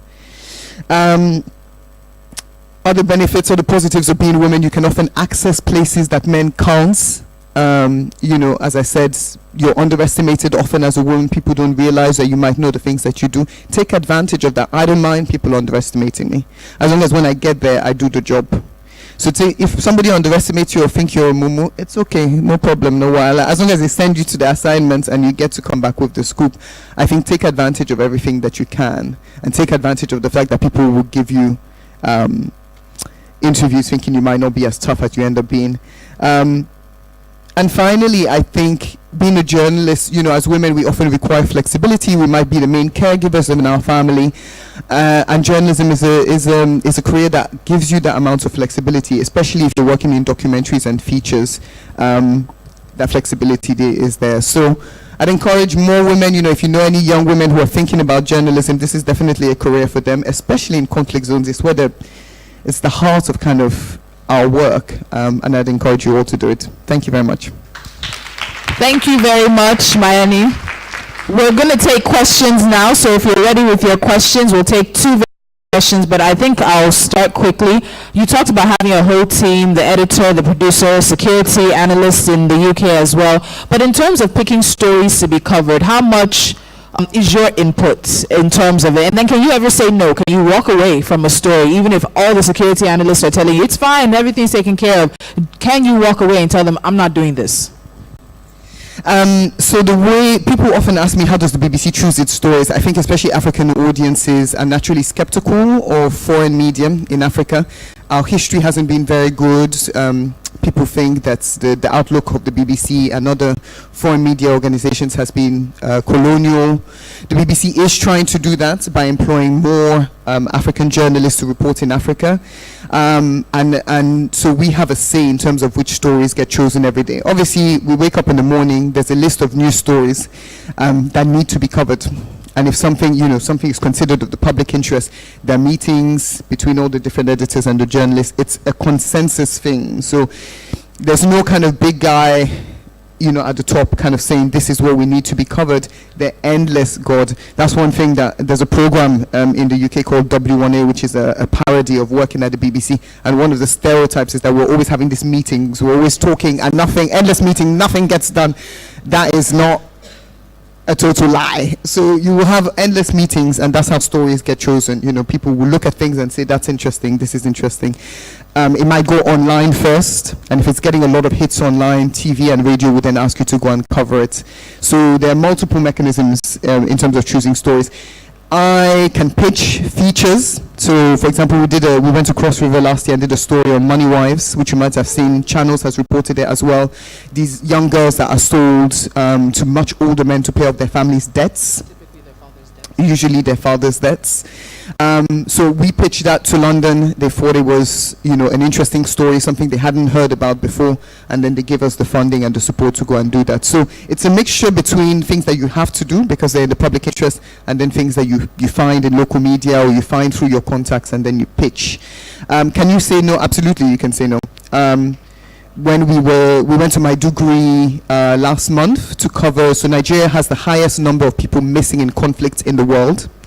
The International Committee of the Red Cross tries to reunite families that have been separated in war. We heard some harrowing stories. One woman who hadn't seen her son in 3 years because when Boko Haram attacked her village, she was breastfeeding. Her 9-year-old son hid with her in a swamp. In the morning, he was feeling weak, he couldn't walk, and Boko Haram were moving towards their position.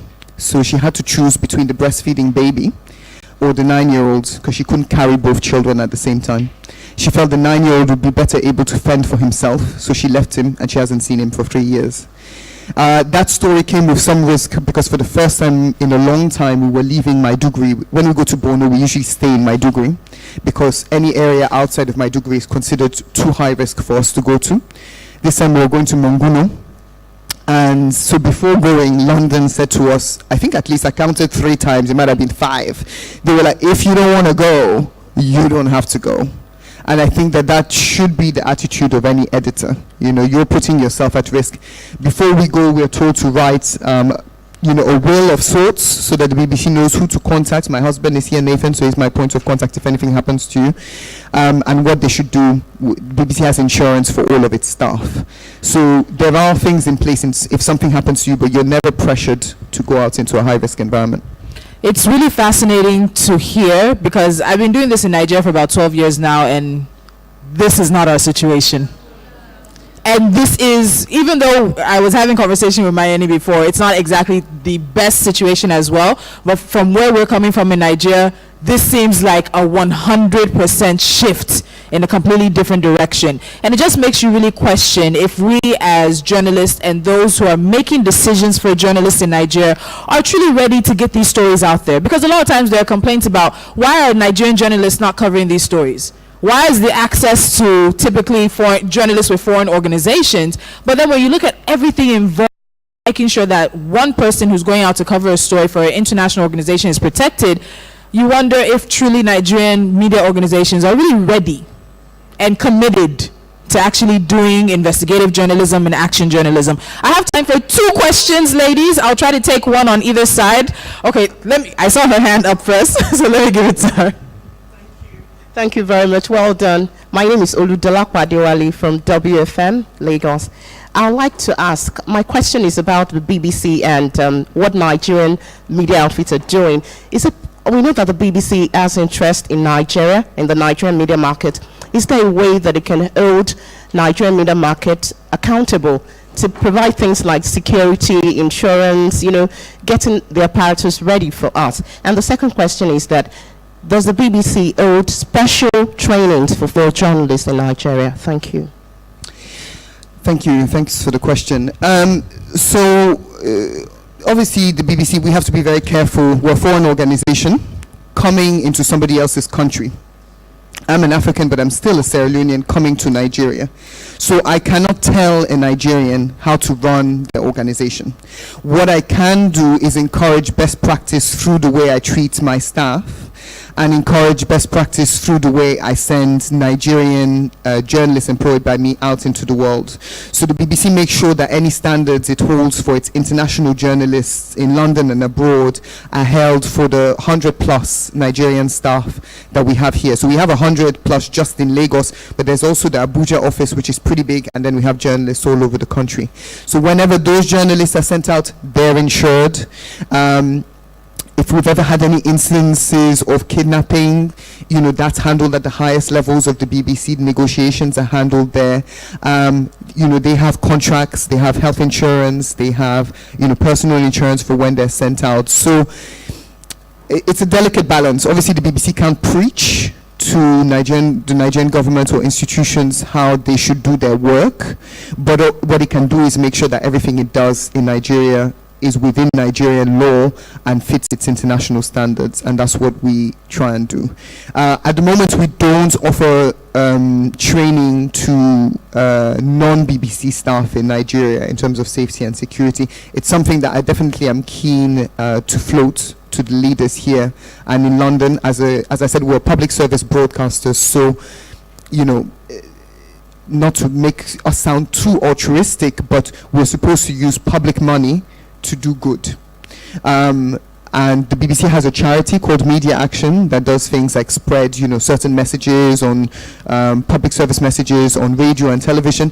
But there are also other ways that we could serve the public in Nigeria better, and perhaps training sessions are one of them. So if you think that would be helpful, please come and see me afterwards. I have my card. You can drop me an email, and all of that will help me build a case with our managers as something that we can offer. Any question on? Okay, first hand I've seen. Morning, everyone. My name is Lola Dewanze. I'm from The Guardian. Mayeni, I really found your presentation really, really useful, and I think I have just 2 questions, curious questions, actually. So when you say that you actually have the liberty of turning down an assignment or not, maybe you don't feel good about it and all, I want to know if this is without repercussions, number 1. Then number 2, I want to also know if, I'm thinking if I should ask this or that. Okay. Please ask anything. Yeah. This is a safe space. If you didn't have all of these protections, if the BBC wasn't providing all of these protections, would you still be doing this? Going out to high-risk situations, high-risk places. Would you be doing this? We saw Nelly's story, yeah, and I'm just here trying to juxtapose, it's like 2 separate worlds, but it's the same profession. So I just want your take on it. Thank you. Thank you. These are very good questions. So if we don't have all of the precautions that I've listed above, it's usually not considered a high-risk area, although unfortunately in the last year, a lot more of Nigeria has been upgraded to high risk in line with foreign missions and other international organizations. It's just become more dangerous to travel around Nigeria. The risk of kidnapping is increased and it's spread to more areas. So it's very rarely, we were in Abuja covering the Islamic movements in Nigeria back in July, and we had to go with our PPE because the week before a young Channels intern had been killed in crossfire. So even areas like Abuja that in the past we would have gone to without consulting anybody. We now had to have a whole conversation with high risk. How are you going to get out of a protest if it turns ugly, that kind of thing. Your second question is very pertinent. I'm going to be very honest with you. I would not. I've always wanted to be a journalist. When I was a kid, I was explaining to Tolu earlier that I grew up in the Ivory Coast, and I used to walk around my house with my little toy microphone, interviewing my mom, our housekeeper, the plants. I always wanted to be, and I always wanted to be based in West Africa. You know, I'm from Sierra Leone. I grew up in the Ivory Coast. This part of the continent, to me, vibrant, interesting, has, the most charismatic people. And being in Nigeria, you're in the most West African place you could ever be. So this is a dream come true. But as much as this is a job that I want to do, I don't think any job is worth dying for. And the BBC, no story is worth dying for. I have family, I have a husband, I want to have a family someday. I wouldn't put all of that in jeopardy unless I felt secure. And so I come from a position of privilege that I can go to those areas because I feel like as much safety as possible has been put in place.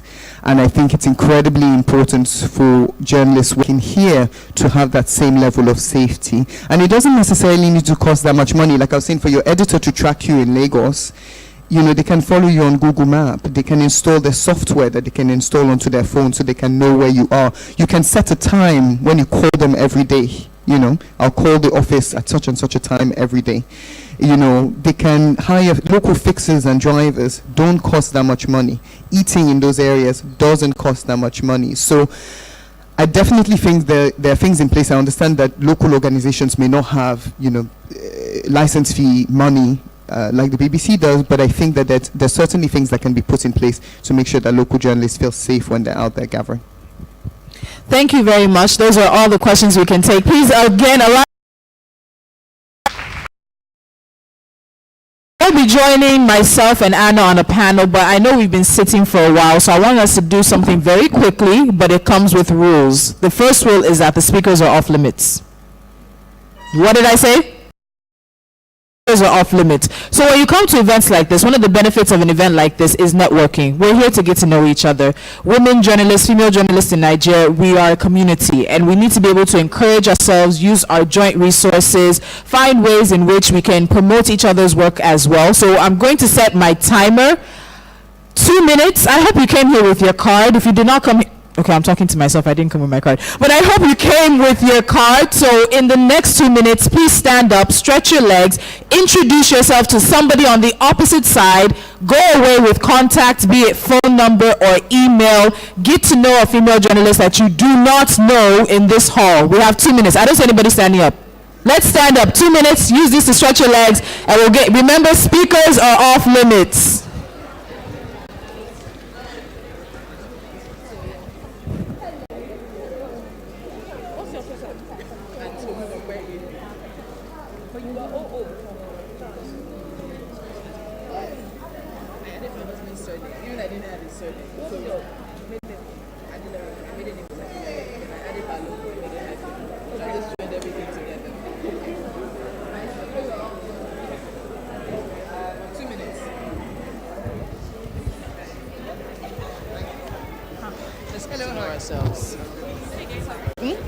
AB.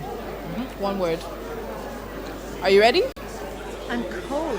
I know. The weather outside is cold, and then this place. Good morning. So you know you didn't come to the speakers. Okay.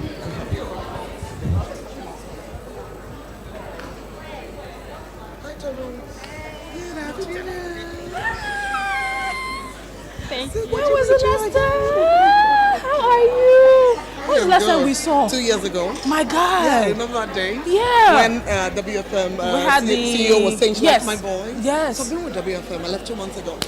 Why did you leave? So we need to talk. That's why we need to talk. You have my number? I do not anymore. How? Wow. I don't know now. They stole my phone now. They keep stealing phones. You get all the contacts. I do. So basically. So what are you doing now? Well, for now, I'm doing diction coaching. Like I must be earning. I have 2 kids and all that. So I'm strategizing at getting 1 or 2 radio or even a television. Okay. So. Okay, I'm part of a group of female journalists on WhatsApp. So once we do this, I'll add you to the group and training opportunities, fellowships, everything. That's what I need. Thank you. Okay. How's the family? Good. The children must be great. Let me be sure this Big is and in connected. charge. I know, right? She's the one who's running my I can life. see the peace with which you came here today. 2 years ago, you were so much about children. I'm like, oh, Tolu is a big girl now. And I have them 3 and 1 now. I'm like, very soon I'll be a big. There's My one more husband left, had and to I'm say- thinking to myself, like, You still want to have one more? yes, I only have one. Can I You go have do one. that diaper? About two in the space of small time. Remember the But first you're, time? but you're going to enjoy it because I'm they'll enjoying grow- it now. Because now, are you done? Because I think I'm done, but my husband isn't. He wants a girl. I have 2 boys. I'm not in any push for having a girl, but I would tell really him to love carry to. that pregnancy. No. If it comes, it comes. If If it it comes, doesn't, and it's not even in the space of like 5 years. Like I have a lot to pursue now.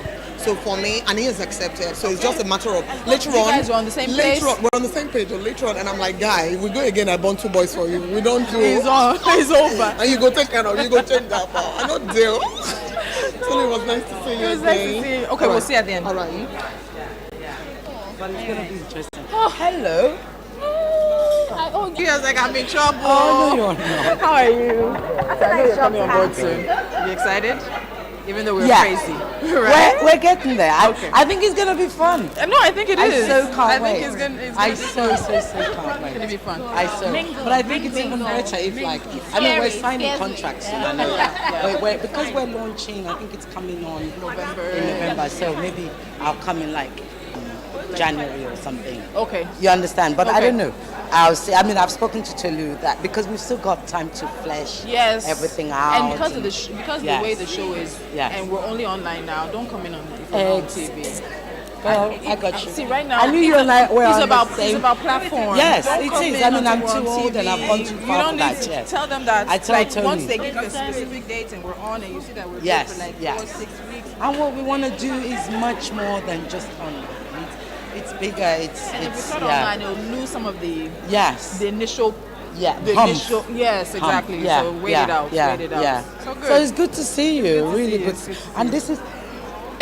I mean, the great thing is that I know Tony is very much for good journalism and everything, but this is part of what he's got to now look at funding. He did before. I think you were with him before. Yeah. You were with I him did before. the at CNN stuff because we did some partnership with CNN. Yeah, so I think it's something that he needs to. We need to push. Yes, I've been in yes. conversations with the Wole Soyinka Center for Investigative Journalism for them to come and train. I've been in conversations with Africa Check for them to come and do fact check training with our journalists. I've been in touch with who else? Like 3 organizations, Premium Times, there's the Investigative Center. Yes. Looking at how can you come in and train so that the standard. Yes. Because my big thing is. Yes. And free security training as well. Somewhere- you know what? somewhere Mayeni did a is my bit. friend. But what I do not, the day I give a speech on this thing, the one thing I'm going to stop is for female journalists to stop encouraging the narrative of be one of the guys. You could have brought it up. No, I didn't want to. Mayeni is a friend. Look, every time I go to one of these things, I always attack them. Like, stop saying that shit. It doesn't work because we have so many impressionable young minds here. You are killing their inner strength If you're telling them to, by saying that. Even if you and I are in danger at that time and we know like we're going to pretend to be a man together, that's not a narrative. That's a specific yes, incident time. Yes, that's not a narrative to be repeated. You know, and I mean, Beverly, what's her name? Stephanie Busari, when she first came, I was at that time, I was like, you do. I spoke. Okay, I remember that time. You were there. Yes, Yeah. I've been there for Hello. This place is very familiar. Yes. I'm a regular person. 2 years ago. Let me tell Where? everybody, 30 seconds. All right, ladies, 30 seconds, 30 seconds. Let's get back to our seats.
just has a few words. Who is the person with you? Yes, she is.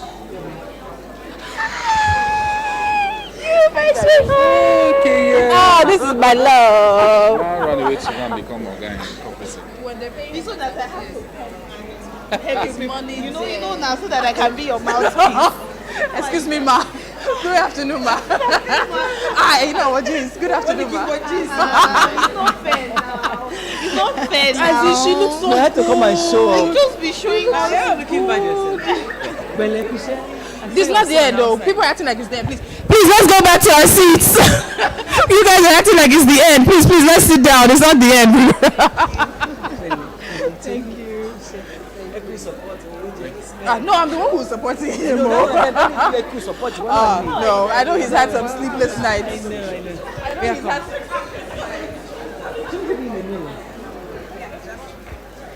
I'm enjoying it. Okay, the background, yes. Utilize your background. All your speakers are like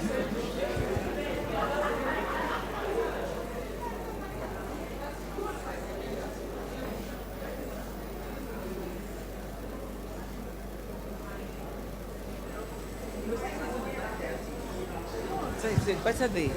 and we're freer. People are freer with it. Yeah. All right, ladies, let's get back to our seats. Before Ada comes up and I'll do a proper introduction, let's get back to our seats. We still have more time to, of course, get to know each other and share context. So please, let's sit down, let's settle in for the rest of the program.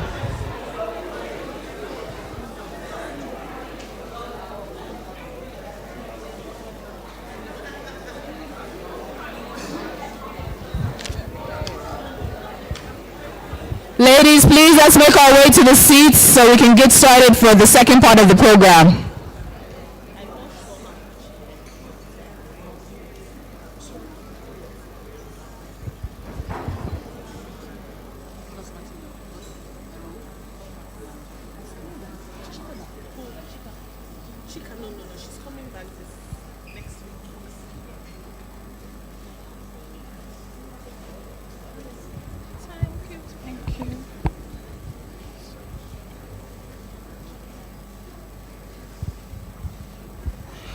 All right, so let's continue the program. I hope that many of us were able to exchange contacts, meet new friends, expand our network. That is one of the benefits of an event like this.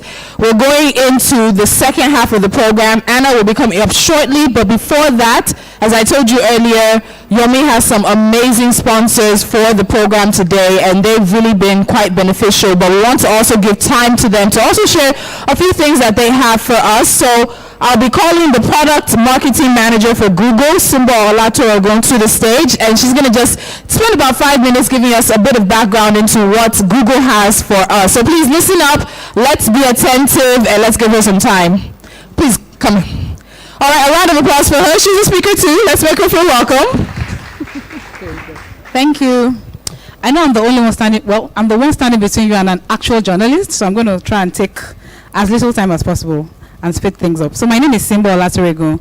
I do product marketing for Google, and I lead a program called Women Will. It is a Grow with Google program. I can see that there are a few women in the room who were at our launch in March this year. If you're in the room, can you please raise your hand when we launch Women Will? Fantastic, thank you. And then Patricia, okay, so Patricia is actually a Women Will community lead in Lagos.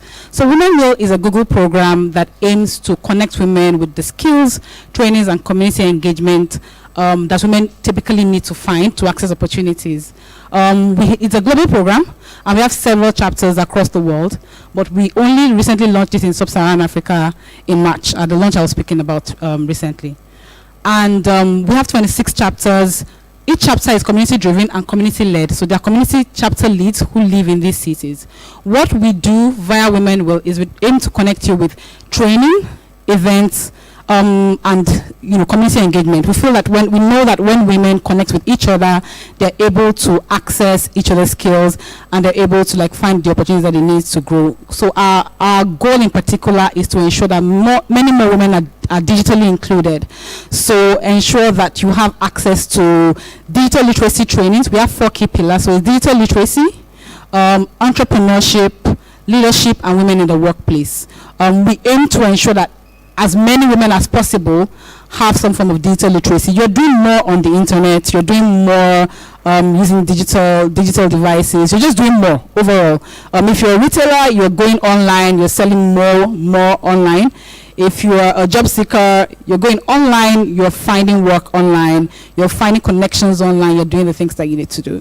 One of the things that I've spoken with the conveners of the program, Yomi and team, is seeing how we can ensure that we potentially organize some digital literacy training, and actually we'll see how we gauge interest and get feedback from you, and we can customize the kind of content focused on the 4 key pillars that I've spoken about, and deliver training for the women journalists who are here who are interested. Someone is handing out registration forms. If you're interested in something that is of interest to you, please fill the forms and then return it. There's a woman who will stand just outside when you step outside. So you can return it to the girls that are there. You can see them, they're wearing a t-shirt saying Women Row. So you can return it to them after that. They do have something small for you when you return it. I'm looking forward to engaging. I'm still here just for a little bit longer. If anybody wants to talk about potential collaborations or how we can work together, just do stuff together for the women in journalism community, both in Nigeria and outside, because we cover sub-Saharan Africa. So I did promise I wouldn't take any time. So thank you very much. Please, again, another round of applause. One thing I want to really emphasize, and it's something that's near and dear to my heart, and Yomi and myself, we've spoken a lot about it, is training.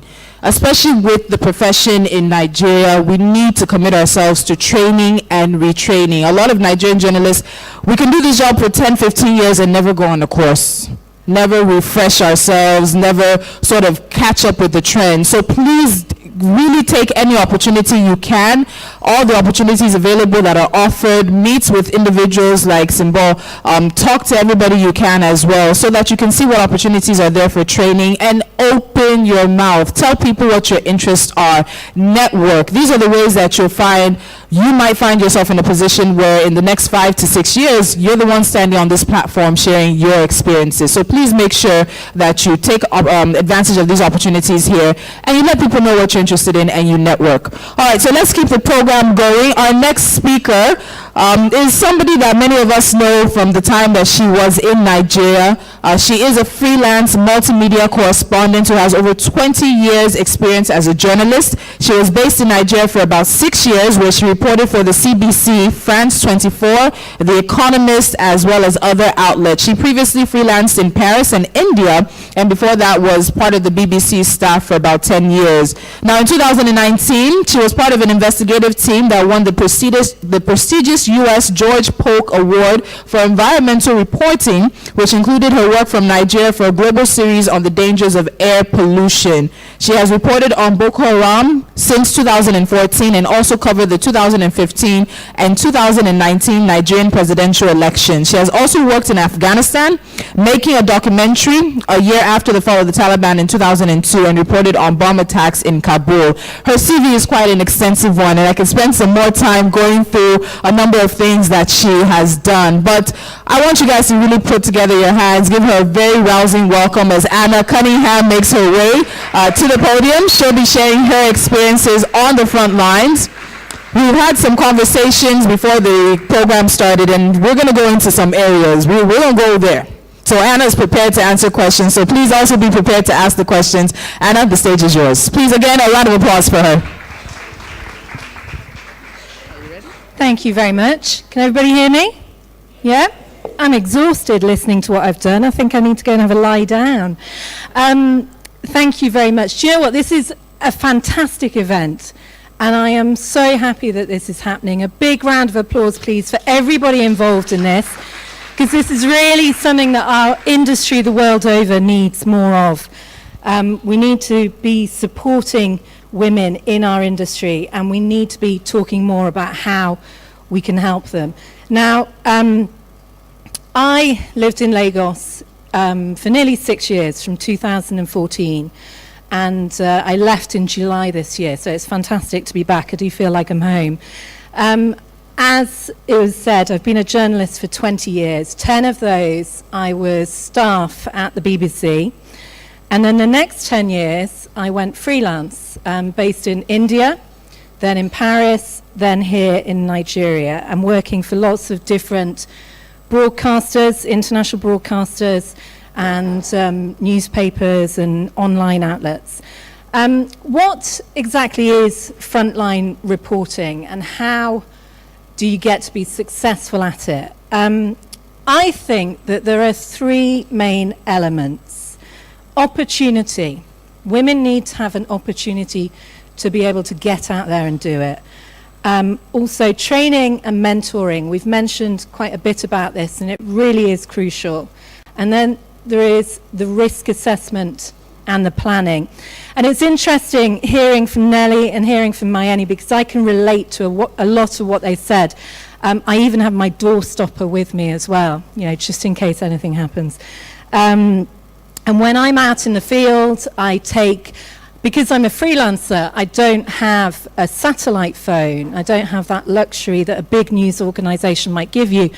But I always go out with a backup mobile phone, several different SIM cards on different networks. Small little things like that we need to be thinking of. But I think what's interesting is, over the years that I have been in this industry, the idea of frontline reporting has really changed, and it's changed quite dramatically. You go back 20 years, and we kind of have this image of, there you are on the front line, the battle lines are drawn, you're with the good guys versus the bad guys, you're standing there with a big microphone in front of the camera, there's mortars whizzing over your head, and you're doing your piece. And that's what people think frontline reporting is. But it's not now. Why? Because the front line is anywhere. It is not just, the battle lines of a war zone.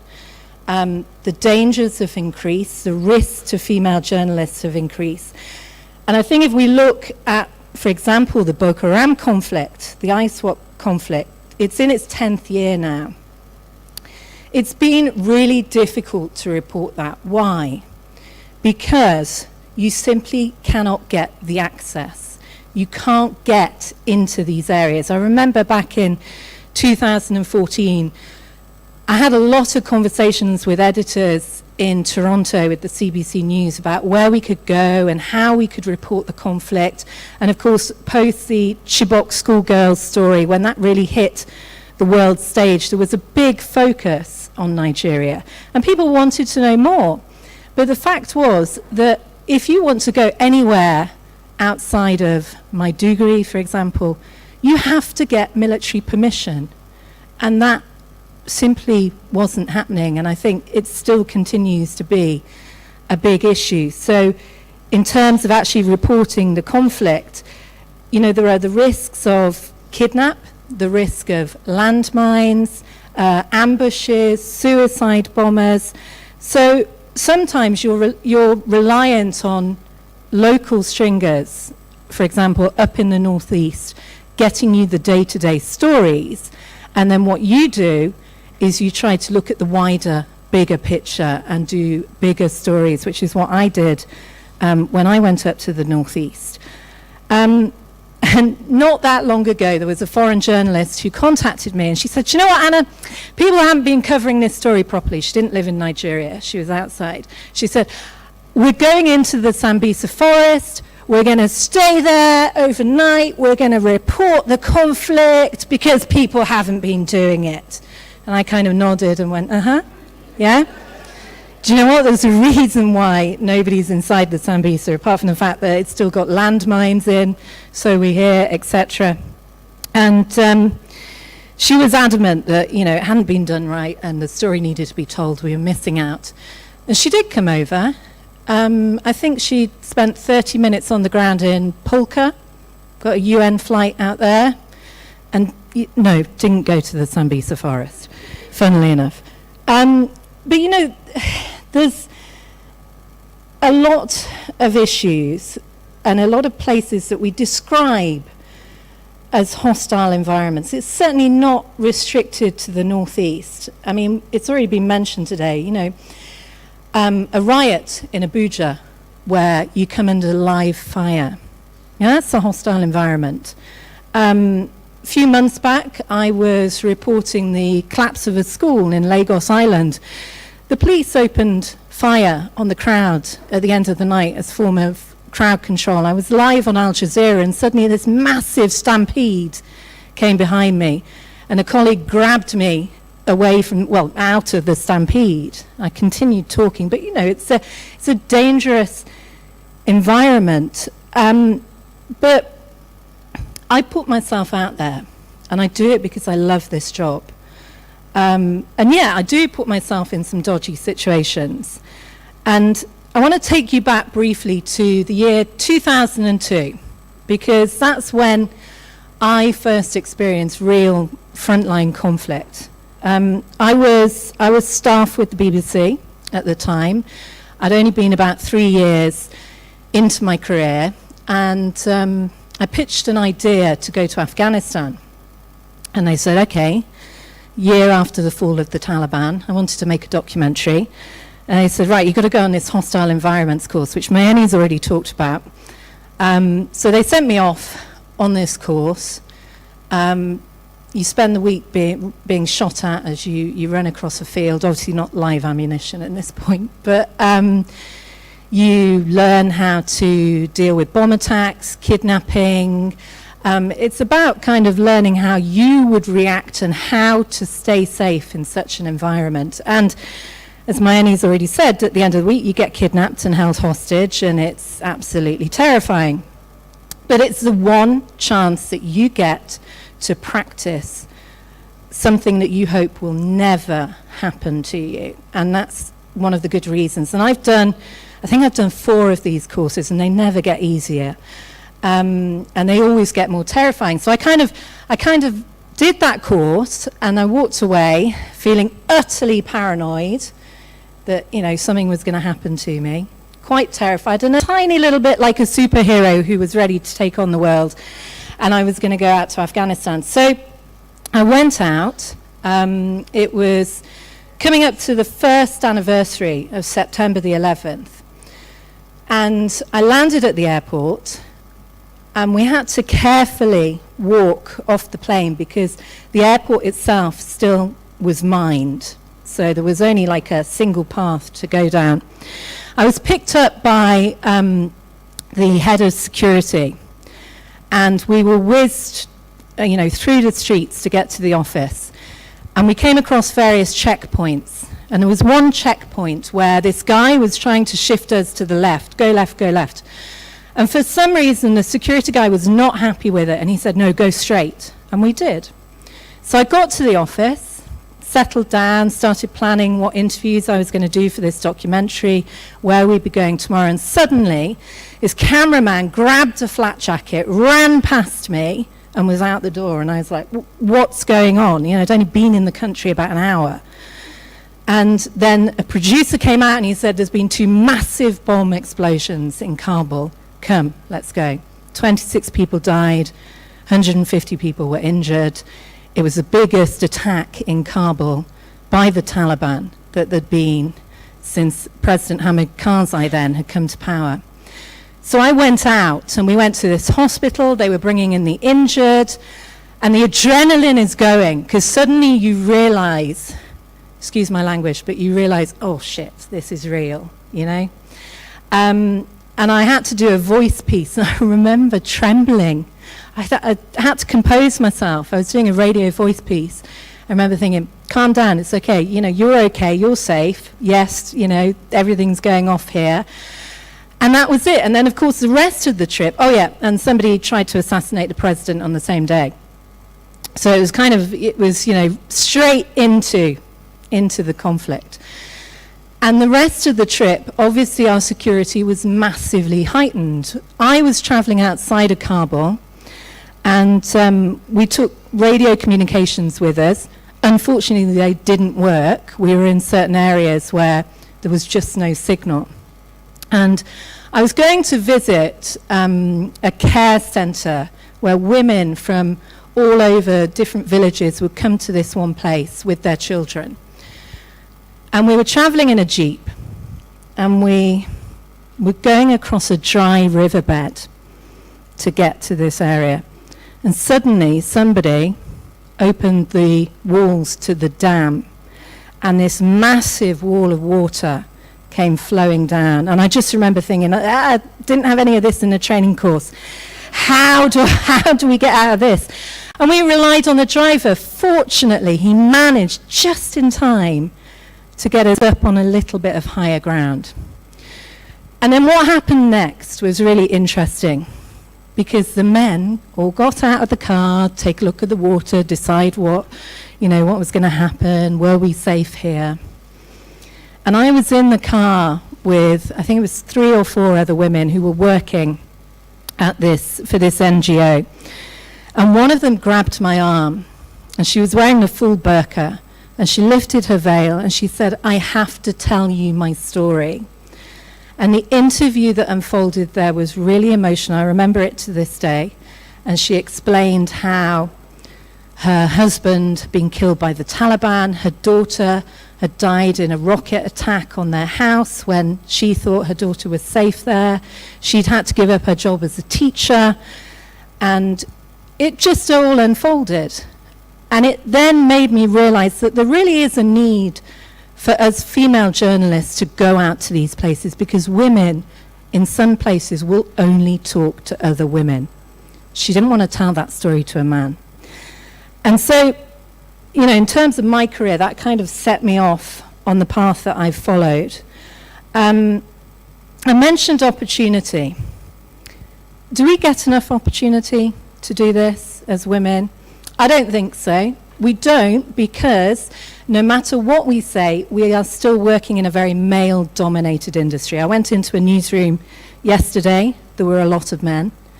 And it was a woman who made me a cup of tea. I don't want to see women making tea. I want to see women, ruling the agenda, saying what people should be doing editorially, women out on the front lines. We still have this image that we're incredibly fragile and we can't cope with it. Do you know what? Women have been coping for centuries. We can do just fine. And I think there definitely is a need for us to get out there. I was having a think about when I've been stopped or nearly stopped from doing my job because I'm a woman. And it's happened a couple of times. When I was freelancing in India, I left the BBC, moved to India, and started freelancing. And I was contracted, actually again with the BBC, but contracted back to cover the 2009 Commonwealth Games. And there was a lot of concern about safety and security out there. And I was having this conversation with an editor in London. And I thought, do I tell her I'm pregnant? How's this going to go down? Am I going to lose my freelance gig if I tell her I'm pregnant? And when it came to signing the contract, I thought I really should, because we're talking safety and security here. And, there were some big issues at the time with local terrorism, international terrorism. It was not that long after the Mumbai attacks. And so I told her, and she was like, okay, that's fine. Don't worry about that. You're pregnant. It's okay. And then I got a phone call back from her, and she said, I've had a chat to the big boss, and he says we can't employ you because you're too much of a risk. And I was furious. But fortunately, she agreed, and she went back and she spoke to him, and she said, Anna's pregnant, she's not sick, she can still, do her job. And she lives in India, and she knows more about, the issues of safety and security there than the team that we're flying in. And eventually they agreed. And it was just really a case of making sure, I rested when I needed to, I didn't get dehydrated. And I did it, but I had to stand up for myself. And it happened again. This time when I was working here and I was planning a trip to the Northeast. And I've been wanting to get to the Northeast for ages, but when you're a freelancer, it's very difficult to get that backing and that support. Somebody asked, if you didn't have that backing and support, would you go and do it on your own? And I think, like Mayeni said, no story is worth a life. You absolutely do need to have that safety and security in place.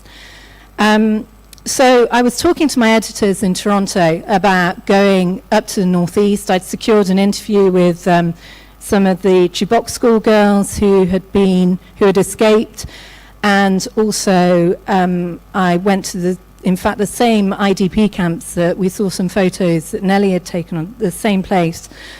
And again, I was pregnant. I was nearly 6 months pregnant at this stage, and this trip had been in the planning for a really long time. And I hadn't told my editors, because you know what, when I'm on screen, you only see me from here up. So, they didn't see the growing bump. And it wasn't relevant to the day-to-day work that I was doing, but this, I thought, I'm going to have to tell them. So I had a conference call with my editors in Toronto, and they said, okay, all right, so you're pregnant, you want to go to northeast Nigeria, we know that you're trained. What security things have you got in place? And we talked it through. One of the questions they asked me is, that driver you're planning to hire, Anna, how do we know he's not going to kidnap you and sell you to Boko Haram? And I was kind of like, well, do you know what? I don't. But what I do know is that other journalists have used this driver, that my security guy that I've worked with a lot elsewhere trusts him, and we just have to have an element of trust there. So, I'm happy to do it. And fortunately for me, the CBC said, okay, we're happy with it. If you're happy with it, you can go. And the security guy that I was working with, who's a fantastic bloke, and I think when you go to these hotspots, if you're working with a security person, I don't go with anybody who's armed. This guy isn't armed, but he is very knowledgeable, and we have a level of respect with each other.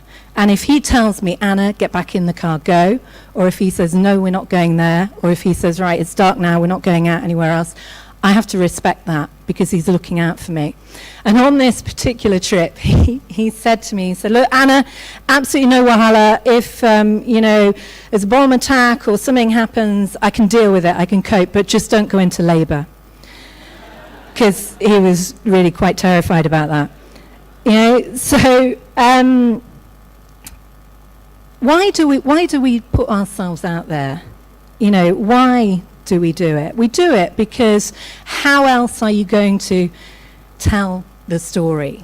It's all very well, picking up stories from news agencies, and they do a fantastic job. They have a lot of people up in the hotspots in the northeast, but in terms of being a broadcaster, I'm constantly being asked, yeah, but have you got any pictures for that? Have you got access? There comes a point where you do need to go into these areas. So we talked about opportunity, training, planning. It doesn't always go to plan, no matter how well trained you are. Like I said, I've done that hostile environment course about 4 times now.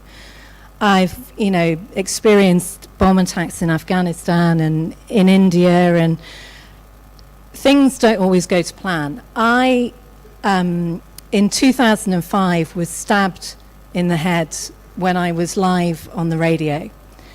I certainly wasn't planning for that to happen.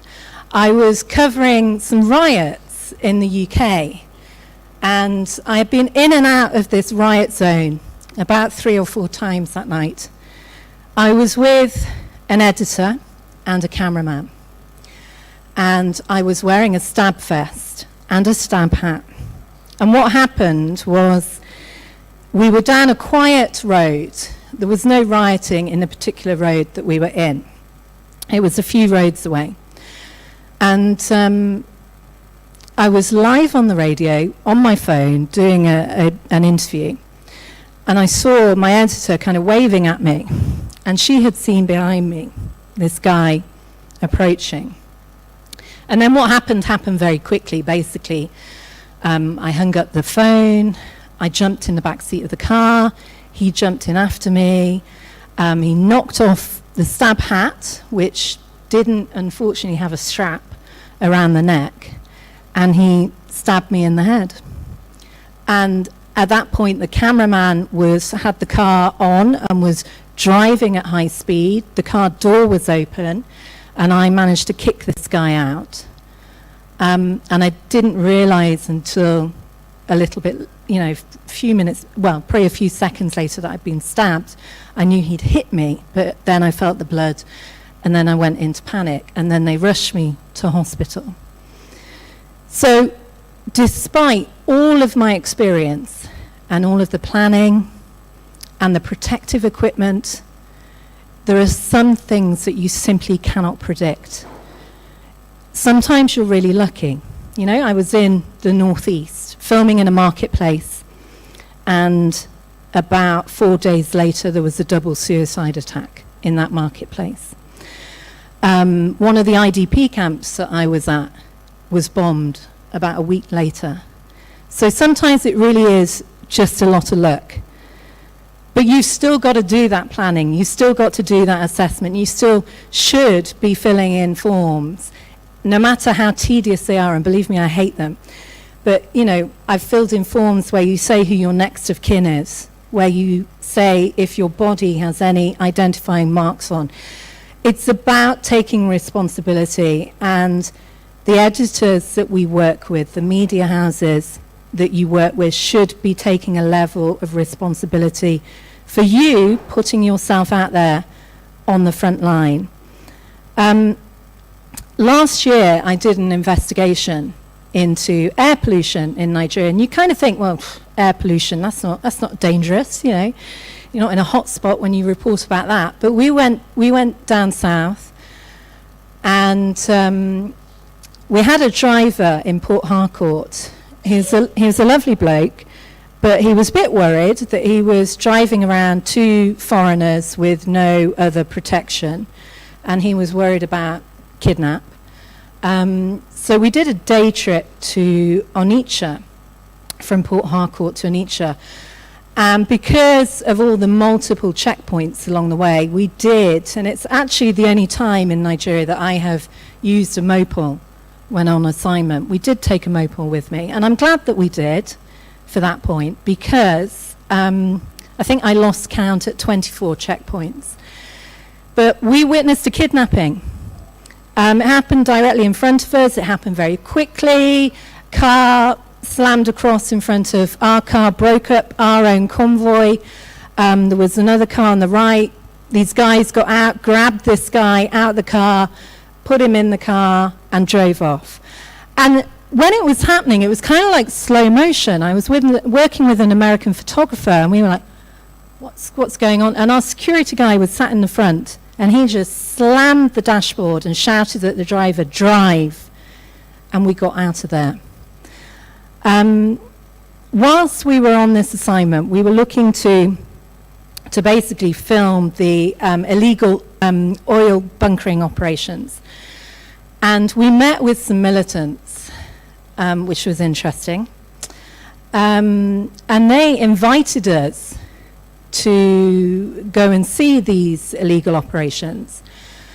And they said, but the thing is, right, you're going to have to spend the night in the creeks with us. And they said, look, we can take you in, and you will be under our protection. Nobody will kidnap you. But the problem is, if you go out and somebody sees you, then they'll think we've kidnapped you, and then they'll attack us. Or the military will open fire if they see you, because you two are foreigners. And, it could all go horribly wrong, so, you're just going to have to spend the night in the creeks. And the American photographer that I was working with is highly experienced. He's a Pulitzer, Emmy award-winning photographer. And we both looked at each other, and I think we both knew what our response would be. Thanks, but no thanks. There's no way that we're spending the night in the creeks. And I think there's a level of experience where you get to know when it is worth just saying no. And do you know what? That project has won me 3 big journalism awards. I didn't lose out for the story by not going into the creeks that night. I just agreed that it would put me and the rest of my team at too much risk. So sometimes you do assess things whilst you're on the ground, and you do sometimes need to just say no. Safety is more important. I love my job. I wouldn't still be doing it after 20 years if I didn't. But the fact is, I don't want to be the story. I want to be telling the story. And it's an interesting thing. A friend of mine got back from doing a story in Cross River. I think actually, Mayeni, he might have nicked your story. It was about money marriage in Cross River. And he went and did it, and he showed me the footage. And I was watching this footage, and I immediately thought, do you know what? They're not telling you the whole story because you're a man. They really are not opening up to you and telling you the whole story. Why didn't you tell me about this? I would have come with you. And I think, like Mayeni said, there are advantages to being a woman out in the field. You know, women will talk to other women, and you will get the story. I think over the years, we, as women, have come under threat. You know, sometimes if you're out in the field, just wearing a flat jacket with press on just does kind of make you a bit of a big target. And I think definitely Nigeria is a really, really difficult place to work. You know, there are certain external pressures that you might feel as journalists, and the risks can be great. You know, there are unprecedented hardships for women around the world, and yet we still keep going out to tell those stories. You know, people get harassed, there are kidnappings, people are disappearing. But what I would say is, please don't let it stop you. You know, do the assessment. Talk to other people who've been out there and done it. Find out the people that you can trust to get you the story. Because we need more women to be going out and telling stories, and telling the many stories that are yet still to be told. Thank you.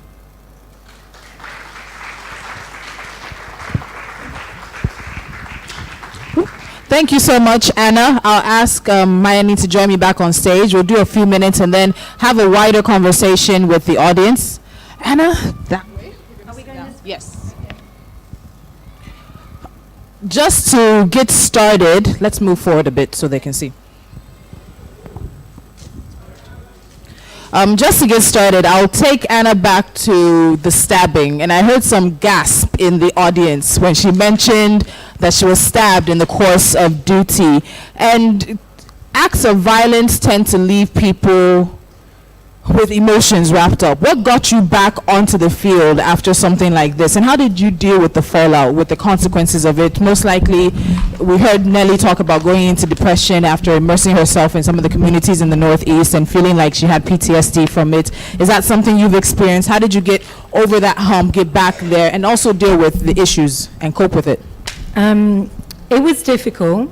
I was actually due to go to Pakistan a couple of weeks after the attack, and I had a call from my sister and he said, "You're not going." And that was kind of at the time the worst thing for me, because it felt like I had completely lost power over myself, and that, you know, the power had been given to the man who'd attacked me, and the one thing that would have kept me distracted would have been to immerse myself in work. But I wasn't allowed. It was difficult, and looking back, the signs were there. I did have PTSD. I would wake in the night screaming. My husband was like, you were screaming again last night, you know, it's okay, it's, you know, all's okay. But clearly in my mind, what had happened that night was being replayed again and again and again. And then I was in London, and I was on the tube, and it was the weekend of the Notting Hill Carnival, and there were loads of people about, and I suddenly found that I had a panic attack. And I realized then that I needed some help. And I went to see a therapist who dealt with journalists who'd been on the front line, and the instance had happened to. And I had several sessions of treatment with this therapist where they basically it's a really weird thing to describe, but they make you go through what happened again and again and again and again and again. And, you know, there was lots of times when I was absolutely crying my eyes out. I was wondering how I was going to, you know, get over this and get back to normal life. And the way this particular therapy works is that they make you fast forward and rewind the attack to the point where it blurs, and then something happens in your brain and it moves that instant from one part of your brain to another, and you can, like I'm doing today, talk about it without, you know, loads of emotion. So it took me a good year before I realized that I had PTSD, and then to find the support and then carry on. So carrying on, finding the support. So do we talk about women having support systems, especially if you're on the front lines? Mayeni, what do you think? In terms of people who, as Nelly said, maybe just a friend who you can rant to, who can sort of offload these situations where you're observing. Because you could still see from Nelly's presentation, there was a bit of emotion when it came to specific pictures. It took her back to being there. So what kind of support systems do women on the front lines need to set up for themselves? And it may not be to the extent of psychological help or seeing a psychiatrist. We know what the situation, what the population figure to the psychologist figure is in Nigeria. That's going to be a difficult situation. But how do we set up support systems that can help us to manage the strain? I think that's one of the good things about an event like this. You get to meet other women journalists. I don't know many women journalists in Nigeria. Most of the journalists I know are men. So this is a great opportunity to meet other women journalists who maybe do similar things to you. I think they're the best placed people to understand what it's like to work in the kind of environments that Anna and Nelly have described, these extreme environments. For me personally, you know, my family, my husband particularly, who's here with me today, is my kind of biggest biggest resource.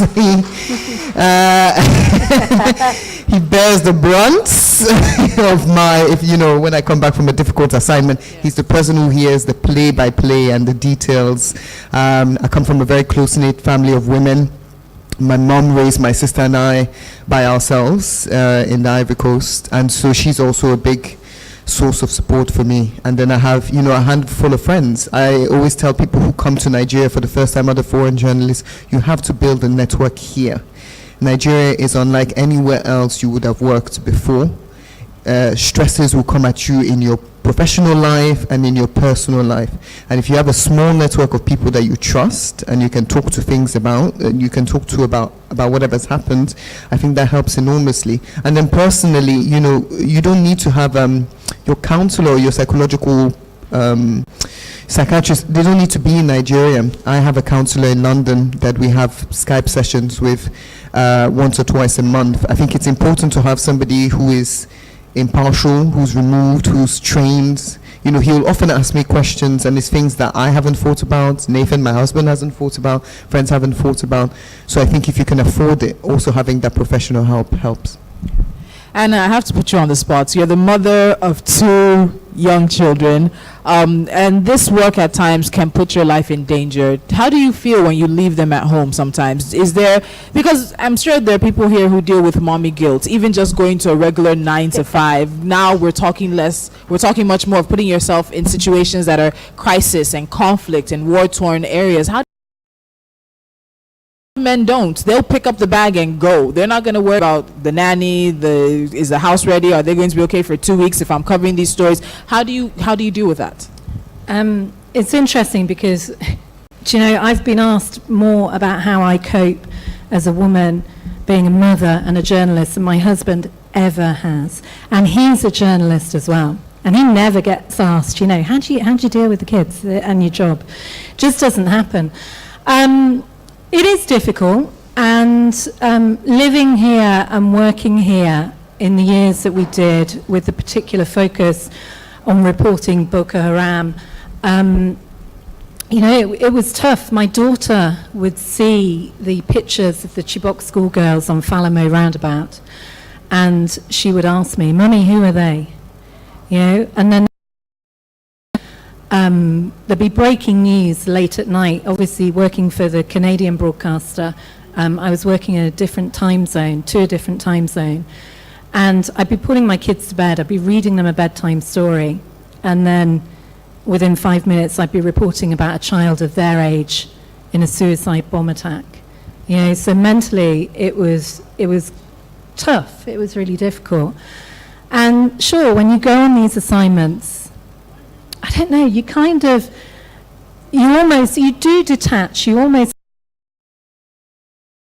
wall around you to say, right, I'm going to be away for these few days, it's going to be okay, I'll see my kids again, they're fine where they are in Lagos at the moment, and sometimes personality, you live these two lives, your mummy at home, and then you're out in the field reporting on these horrendous atrocities. And you do need a bit of downtime as well. I know somebody recently who spent a long time in Nigeria and just in the past few weeks has been diagnosed with PTSD, simply because of everything that they were exposed to in terms of constantly seeing these images of people being beheaded and the horrendous videos that they were being sent from Boko Haram, and yet they carried on their life. And then when they stopped, they realized, in fact, what happened was I was with this person and we were watching Sky News when the Manchester suicide bomb attack happened a couple of years ago. And we both heard the explosion that was being played on the TV in the mobile phone footage. And we both looked at each other and we said, that's a suicide bomb. And my friend, okay, I'm off to bed now. That's not a normal reaction. That is not a normal reaction. At this stage, you know that you've experienced something, you've got PTSD, you need to talk to other people about it. And fortunately now they're getting help. But I think as journalists, we should talk more, and we shouldn't be ashamed of saying, do you know what, I'm feeling emotional about this story. I'm supposed to be impartial, I'm supposed to just be the person who gives the platform for other people to tell their stories, but we shouldn't be afraid to talk about how we're feeling emotionally as well. Let's talk about negotiating salary. So Anna, you're freelance. Mayeni, you work with one of the world's largest news organizations. So about two different sides of this conversation. And in negotiating pay, whether it's the 9 to 5 or the typical full-time work for a piece or being commissioned, women tend to find themselves sort of on a, I don't want to say disadvantage, but they don't find themselves either demanding as much as they should or in the long run earning as much as they should for their male counterparts. And we see the conversation about gender disparity around the world, and it's even worse, particularly with journalists and journalism. How do we get women, or how do we teach women the skills to negotiate what their skills and their talents truly are and get paid the best price they can? Mayeni, let me start with you. I think knowledge is important, firstly. So when I started this job, I asked the person before me. Who did you ask? What they earned. I asked the correspondent before me. Who was a man? Who was a man? Middle-aged man. He had more experience than me. He'd been to Afghanistan and Beijing before me. So I asked him what he earned, and so when I went into my negotiations, I said I wanted the same salary as him. They said no, because he'd been to Afghanistan and Beijing before being deployed to Nigeria, and I hadn't. This was my first deployment as foreign correspondent. I think women do ask, but I think sometimes we're perhaps not as good as sticking to it when you were told no. So in my case, when they came back to me, I argued a little bit with this gig. I wanted, this was the patch. Like I said, I grew up wanting to be based here, doing, and you get your job. So I got more money than they offered me initially, but I'm not being paid as much as him, and we're still now in negotiations to get it increased again. So I think the first thing you need is knowledge. I would encourage anybody of the industry, I'd encourage people to talk to other people doing the same jobs as them. How much are they earning? Your colleagues, don't be volunteer the information first. And I find that when I tell people how much I'm earning, they're more likely to tell me how much they're earning. Ask as many people as possible. When you're told no, come back with specific examples why you deserve that money. Not, I have 2 feed, nor that I have a mortgage. But when I've come back to them now to ask for more money, I said, you told me to earn my stripes before I got the same salary as my predecessor. This is how I've earned my stripes. And I listed the work we did during the elections. I listed the fact that we had the only interview with the French president when he was here. I listed concrete examples of things I had done in the last year that warrants me having the same salary. I think as long as you root your demands in facts, it's a lot harder for you to be brushed aside, because they need to then explain why somebody who's done all of these things or speaks these languages or has these passports that allow them to travel without a visa, why they don't deserve the same money as somebody else. It's a lot harder to argue against that. Anna, your thoughts? I think, first of all, being freelance does not mean that you work for free. And unfortunately, that, 10 years ago when I left the BBC, after 10 years there and then started freelancing, people were like, oh, just do us a favor, and then I've had it would be good for your profile. You just come on air and do this. And you have to find the confidence to say, do you know what? No, I'm not. And if, you want to go to somebody else who wants to do it for free, go ahead. Because this is my job. And I'm not asking you to do your job for free, and I need to be paid. I think the world over, there's been a decline in the amount of money being invested in journalism, and freelance rates have certainly not shifted a lot over the years. I mean, I get paid when I do like a radio story or I do a TV story, I get paid per second. But unfortunately that doesn't mean that I can do like a 9-minute radio story and then get paid per second of that. And also the different outlets, I work for the Canadians, I do some work for the Americans, for the Brits, for the French. So everybody has different rates in different currency. It gets a bit complicated for me, but I think it's just about having the confidence in yourself. And knowing that you're not going to work for free, you are going to be paid, and if they really want you, they will come back to you, and they will pay you. Ask a man when you're offered the job, how much would you ask for the salary? You'll be surprised. Sometimes it's double or triple what you've been thinking of. I have a friend recently who was like, I want to do freelance communications work. She asked her husband how much he would ask, and he was asking for double. She was like, I was only going to ask for £200, and he was like, I asked for £450 per day for my work. Just ask a man and then have the confidence of like a middle-aged white man, and you'll be fine. That's the confidence that seems to rule the world. They have all the top jobs, so ask them. So I also want to talk about, we see the change in journalism, a rise in citizen journalism, how effective and how a bit intrusive social media also has been to the profession, to the ethics of the profession. But beyond that, we also see a situation now with journalism where journalists are becoming part of the story. And in training and in everything we've all grown up to, journalists were the impartial observer, bringing both sides of a conversation, bringing the different narratives. And sometimes we see people now saying there's only one right.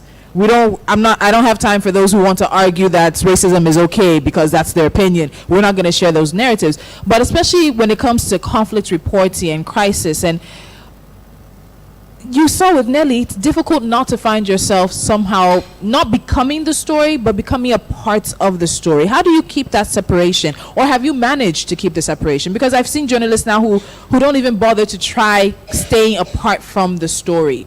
Is that something that is still very much a part of the work that you do? Let me start with you, Mayeni. I think it depends on what you're reporting on. So if I'm doing the news, you are reporting the facts, and I think part of my personality, what attracted me to work for the BBC, was I liked the fact that I wasn't into writing personal essays, writing opinion pieces. I wanted to report the news, and more importantly, I wanted to give a platform to Africans that don't often get to have their voices heard. So for me, it wasn't necessarily about me, and the BBC has such a strict kind of code of conduct in terms of not showing any bias in your reporting, not involving yourself in the story. It gave me the structure that I thought was necessary. But the truth is, in other areas like current affairs, I recently did an investigation in Senegal looking at oil corruption there. You're talking about long form documentary, 30 minutes, an hour. Even if we've seen in some of the Me Too reporting recently, you're dealing with such a sensitive topic over such a long period of time. It does help the viewer, for the storyteller, to have some connection to the story. And then it is warranted. I want that Me Too story to be told by a woman that has that experience. Or, you know, I want a documentary about the way women are treated in the Northeast to be told from somebody who has that sense of empathy. So I'm not opposed to having journalists be part of the story. I think especially when we're talking about diversity and representation, it is important for the right person to tell that story. It's just not always appropriate in a news environment. And more importantly, you have, as much as it's, especially for younger audiences, it might be compelling to have somebody who looks like them telling that story. We have to remember that we're telling stories. We're telling other people's stories. I think there's a temptation in journalism. You're going to these places. I found that after I did this documentary in Senegal, people will praise you for the work. People will thank you for the work. And you can begin to think that it's about you. And you have to remember that it's about the people you're reporting on. You feel the same way about this? Yeah, I mean, you know, I said that I don't want to be the story. I want to tell the story. And I think what you mentioned there, the difference between news and features, you know, the background that I have in reporting is predominantly news, predominantly breaking news. And so you're there to give the facts and you're there to give a platform for people to tell their story. But like Mayeni said, I think there are certain times when it can be useful for you to have a connection to the story that you're telling, because it makes it more human, you know, and it makes the viewer or the listener really understand that you get it, you know. So in your presentation, Anna, this is how I wrap up. I'm coming to the audience for questions. You said that the front lines they're not there anymore. They're here. They're everywhere. They're in front of us. These days, as Mayeni also mentioned, the young corporal that was killed during the coverage of the Shiite protest in Abuja, the front lines are right here. So there's no longer there to go to. You can go down the street and that's a front line. How do we adapt to that? And also, as we end this, how do we adapt to the changing ways that journalism is happening in the 21st century? Citizens are competing. Even citizens break news now with pictures and video wherever they are. You see competition with traditional media and online media. Everybody's trying to be first. Some get it right, some get it wrong. But in regards to keeping the true value of what makes us journalists and keeping the profession as it is and keeping it ethical, how do we adapt to what's changing in the 21st century? I think the one thing that keeps you going is that you have to be there with the facts. You know, it's easy for anybody to switch on their phone and film what's going on and then put a spin on it or say that this happened there, and then, you know, we're kind of entering into the realm of talking about fake news, so-called fake news. And you know, as journalists, we have a responsibility to make sure that the stories that we put out are accurate and reflective of what is going on. Somebody once told me that not long after I'd moved here, they said two things. They said, if you're reporting in Nigeria, if somebody says the sky is blue, go out and check. Yes. And then they said also, you know, you report the facts as you have them at that moment, you know, and this is why I go back to saying it is one of the most difficult countries that I have worked in, just in terms of, you know, all the different stories that you're dealing with and the pressures that are on journalists. But I think we've got to have confidence in ourselves as women journalists that we can go out there and we can tell those stories. And yeah, sure, you know, let somebody get, you know, thousands of retweets on something that they filmed, and that's great for them. But you know, you're in a different ball game here. You're telling the story through the experience, you know, your journalistic experience, and you're more than just somebody sitting at home with their phone tweeting. But by all means, you know, the emergence of social media over the past decade, you know, and the technology that we have now is fantastic. And it does mean that, you know, we can go and do live reports from places that 10, 20 years ago wouldn't have got a phone signal. and we can do it. You know, I do a lot of my reporting on my mobile phone in terms of filming and going live. So, you know, there are aspects which make it really positive, yeah. I think in this day and age, more than ever, actually, because there's so much noise and so much content out there, responsible, ethical journalism is needed. During the recent reprisal attacks last month, there was xenophobic attacks in South Africa. Nigerians were led to believe that Nigerians were overwhelmingly targeted this time round. Unfortunately, the government was too late in turning around and saying actually no Nigerians had died in South Africa. So that allowed a period for a lot of fake news to end up. I had educated people, relatives of mine who watch the news every day. They sent me, they said, Mayeni, I'm hearing that the South African embassy in Lagos has been attacked, there's a bomb, it's on fire, and the only evidence was a grainy picture on WhatsApp of a street that could be anywhere with some police. And I'm like, how do you know this is Lagos? How do you know that this is the South African embassy in Lagos? Like, literally, they had not taken the time to even think. Somebody texts you and says, it's a bomb, this is the picture of the bomb, and you believe it. And I think more than ever, there needs to be a place where people are like, I hear there's a bomb in Lagos, let me just go and check. If this source is reporting it, then it's more likely to be true, because there's so much misinformation out there. And it led to anger, or this feeling that, you know, these old videos of xenophobic attacks in South Africa that were being used, people were like, Nigerians are dying right now, jumping out of buildings right now. One of the videos showed people jumping out of a building on fire, and it turned out it was in India. So you need journalists now to debunk these things. The technology allows us to do this remotely.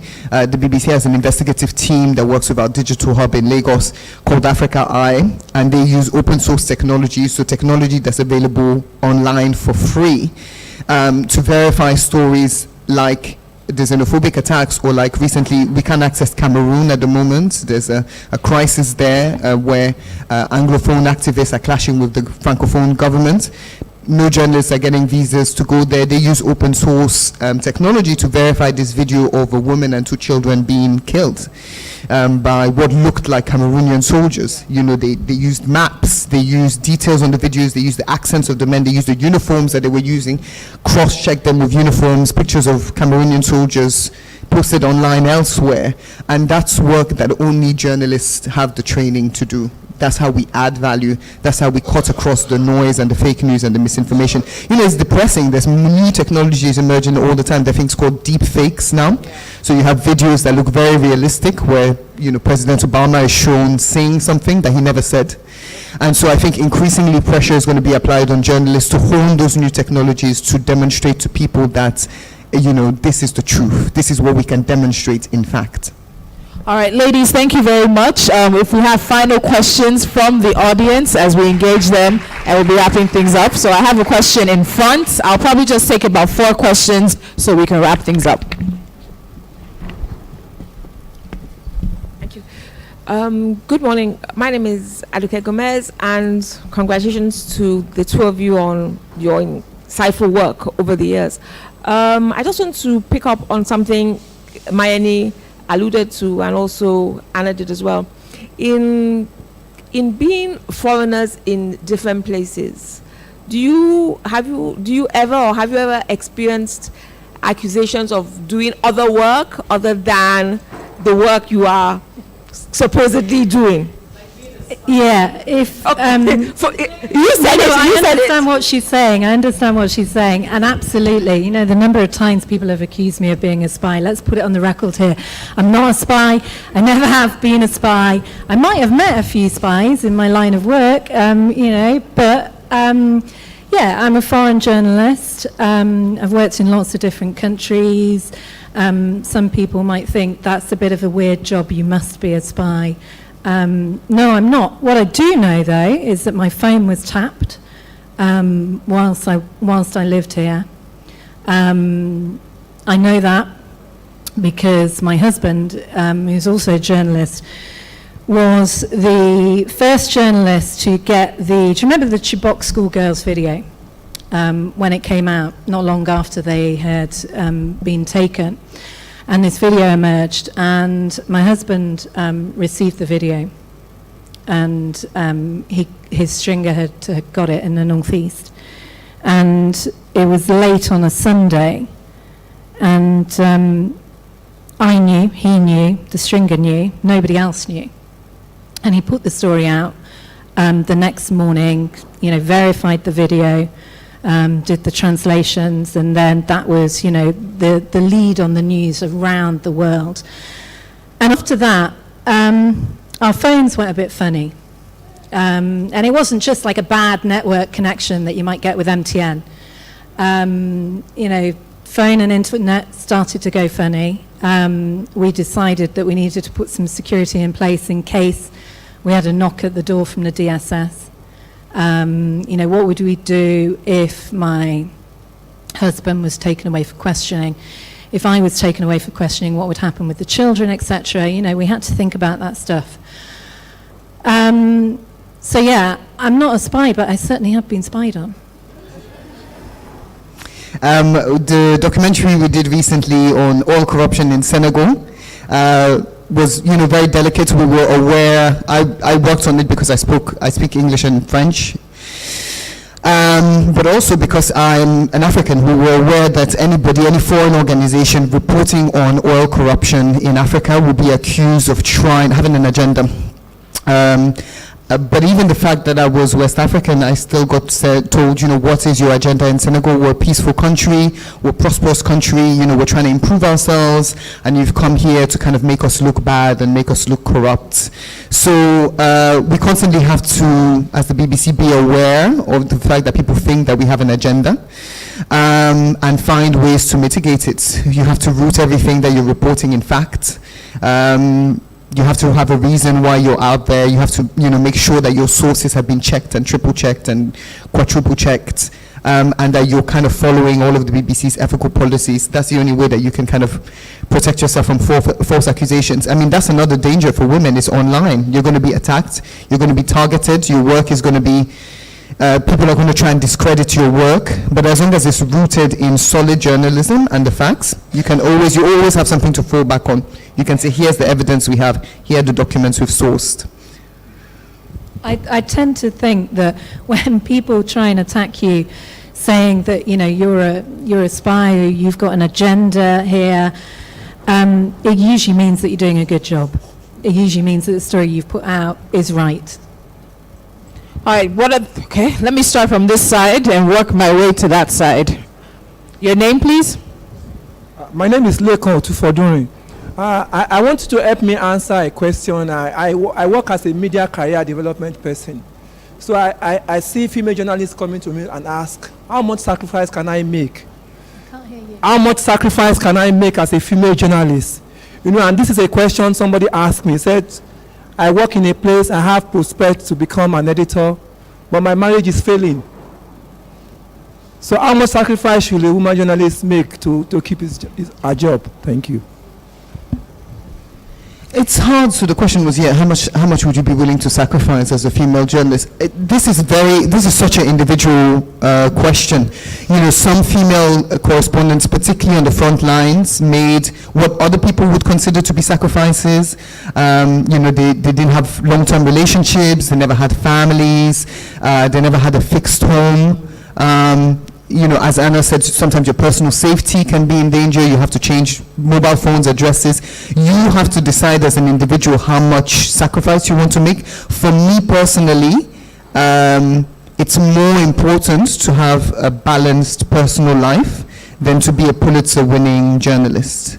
So if the story would jeopardize my ability to have a healthy relationship or to have kids, if I see that my career is jeopardizing my interpersonal relationships, they take priority. But that's just me. I don't think that that's the pressure. For some women, it's more important to sacrifice their lives, sacrifice their personal well-being to tell these stories that nobody else would hear. And I think that that's admirable. I just don't have that. I just want to be happy. I need to be happy. After a tough story, I spent 24 hours watching Netflix, absolute nonsense on Netflix, and that makes me happy. I need to do it. I think it's true, having a balance. I mean, there's no guidelines to, whether you should sacrifice anything or not. I mean, strictly speaking, as women, we shouldn't be having to even ask this question. You know, we shouldn't be saying, do we need to sacrifice a family life and not have children in order to have a successful career? Men don't get to ask that question, you know, and they don't get asked the question. When I think, have I sacrificed anything? I've certainly reassessed, you know, the work that I do, and I've picked and chosen, you know, when I'm prepared to do certain stories. Since I became a mother, since I have my 2 children, it puts things into a little bit of a different perspective. You've got these very small children who, you know, you're totally responsible for, and but you know, I'm not sacrificing being a journalist. I can do both jobs, and I don't see why I shouldn't. And also, I think that your careers advisor, you were saying, one thing I would, you know, advise your female, and, you know, people might disagree with me on this, your female students coming to you, is one of the biggest decisions, I was told this a long time ago, and it's helped me a lot, one of the biggest decisions you can take for your career, if you want to be able to have a personal life and your career, is who do you choose to share your life with? Who your partner is. I mean, I don't want to embarrass my husband. Can I say that you should repeat that? Repeat, louder. Please, let's make it louder. The most important decision you can make as a professional woman, not just a female journalist, is who your partner is. If you're going to settle down with somebody that's going to be, you don't need to be married, life partner, is that person willing to support you? And support you doesn't just mean support you. It means if I have to go on assignments and you are left with the kids, and the nanny is sick or not available, or there is no nanny because you're in the UK and it's too expensive, are you going to do it? Unfortunately, those are questions that we have to ask. If we're women journalists and we know that we're going to be flexible, these are questions that we have to ask of our partners quite early on in the relationship, because I cannot waste my time being with somebody that is going to tell me that, oh, you can't go and you can't do this. It's better from the beginning that we both know where we stand. I'm going to travel for work. Are you going to support me? So that's something that they should think about. It's not, the onus isn't just on them, but if they're gonna, you don't have to settle down with somebody, you can be single. But if you do want to settle down with somebody, are they on the same level as you in terms of sharing responsibilities in the home? I just want to add one thing in there. You know, this idea of sacrificing, you know, sacrificing your career or your personal life, which is it going to be?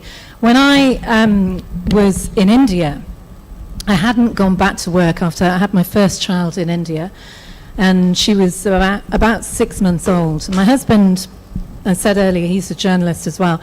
He came home from work, and we were reading a bedtime story to our daughter, and suddenly his mobile phone went. There'd been 4 bomb attacks in Mumbai. He was straight out the door and back to work. And I was like, oh, okay, I'm a freelancer, this is a big story, I should be on this. I've got this little 6-month-old, the nanny had gone home and was caught up, as I later found out, near one of the bomb attacks.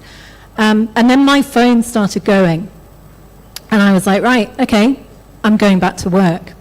What did I do? I breastfed my daughter whilst doing my reporting. You know, I was sat on TV, they could see me from here up. It was the only way to keep her quiet. And I was on radio, did the same thing. I juggled it, and it worked. You know, and you know that, I don't know whether you've seen it, that it was on the BBC, that man who was in South Korea, and his wife came in with the kids, like, yeah, get the kids out of shot, get the kids. That's basically what I've been doing for 10 years. Well, 8 years, 8 or 9 years. My eldest daughter's nearly 9. You can juggle it, you can. You know, we shouldn't be telling women that you have to sacrifice this or sacrifice that. You know, you make it work for you. And if it means, you know, feeding your little baby out of shot to keep her quiet so that you can give the breaking news about a bomb attack in the city that you're in, then go ahead, do it. Don't feel ashamed for it.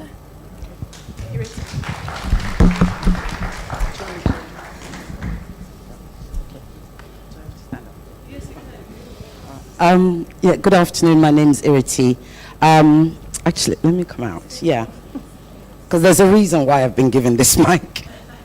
Right. First of all, we're all here, women in journalism.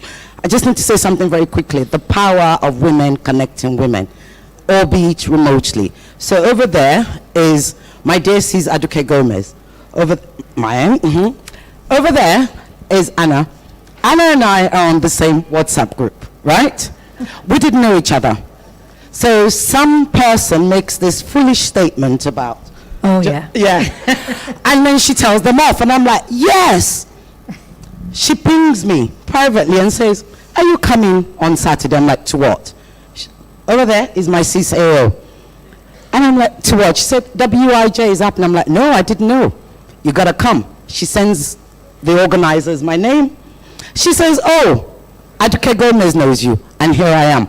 The power of women connecting women. I just needed you to know that. Oh, by the way, over there is a future colleague. So you can see. Now, what did I want to say? I think we've heard some really interesting things from Anna and Mayeni. However, I think we also need to bring it back home. When you work for a Nigerian media organization, your experience, right, is very different to what we've heard. And that's what I want to address. When we talk about risk, whilst they were speaking, I was remembering Abajalingo, right, who's in jail. Whilst they were speaking, I was remembering the young woman who, I still don't know whether she's free, who was arrested recently by one of the, I think it was the policemen in the east, somewhere. She was just trying to take a photo. Somewhere they were right in Calabar. Thank you. We don't know whether she's missing. And there are many, many, many more like that. So rather than just being kidnapped, that's what we face here. Because when you're going around with your mobile phones and you think, wow, I've got to cover that story, you don't know who's going to come and not so much kidnap you, but who's going to come and put you in jail. And that's because they're not going to be able to put these two in jail. You guys are lucky like that. No, even if they do, Anna, you have to accept that BBC will come out. No, you're right. They're not going to come. British government will come out, kick up a stink. Yes. Yeah, it'll cause a diplomatic incident. And this is something that I know over my time here, you know, working with local Nigerians, I am thinking, you know, what is the longer term risk to them? Because, fine, you know, I'm going to go back and settle wherever, but they're going to be staying out here. And you're quite right. The authorities are not going to come for us, but they are going to hit home at more local reporters, local journalists, and it worries me. It really worries me because I've seen a really big change in recent years. And I remember, in fact, she's here, but I won't embarrass her. I remember talking to somebody. It was the first time we'd met, and I was doing an interview with her. And she said to me, you know, do you ever have to not do a story, or you have to put a slant on a story which will please the authorities? You know, have you ever had to do that? And I was like, do you know what? In my 20 years, no, I haven't. If I see a story and I've got the facts and I want to report it, I'm going to report it. I'm not going to have to not report it because the authorities don't want me to report it. And that is the difference. And I think it's worrying, it's concerning, and I think everybody needs to look out for everybody else. Because the best people to tell Nigerian stories are ultimately Nigerians. You guys know your country better than anybody. I don't know what the solution is to empower more Nigerian journalists to tell their own stories. I know that the BBC is trying to do it by employing more Nigerians and giving them their institutional backing. But obviously, Nigerian journalism is bigger than just the BBC. So of course, I don't know what the solution is. You know, it's tough. Yeah, and that's where I was going, is that I don't know how many editors or senior, Lola, I can see you, how many senior editors are here, etc., etc. Those who have direct access to the bosses at the top, the orgas at the top, who have a responsibility, and we have to demand that responsibility. Look, the BBC didn't just get good. They didn't, did they? They didn't just become good. People push, right?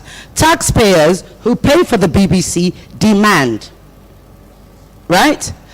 A black woman recently on the BBC, you know the story I'm talking about, on the BBC, making an off-the-cuff comment, as you know, with her white counterpart, talking about Donald Trump when he sent that, the post about they should go back to where they come from, all right?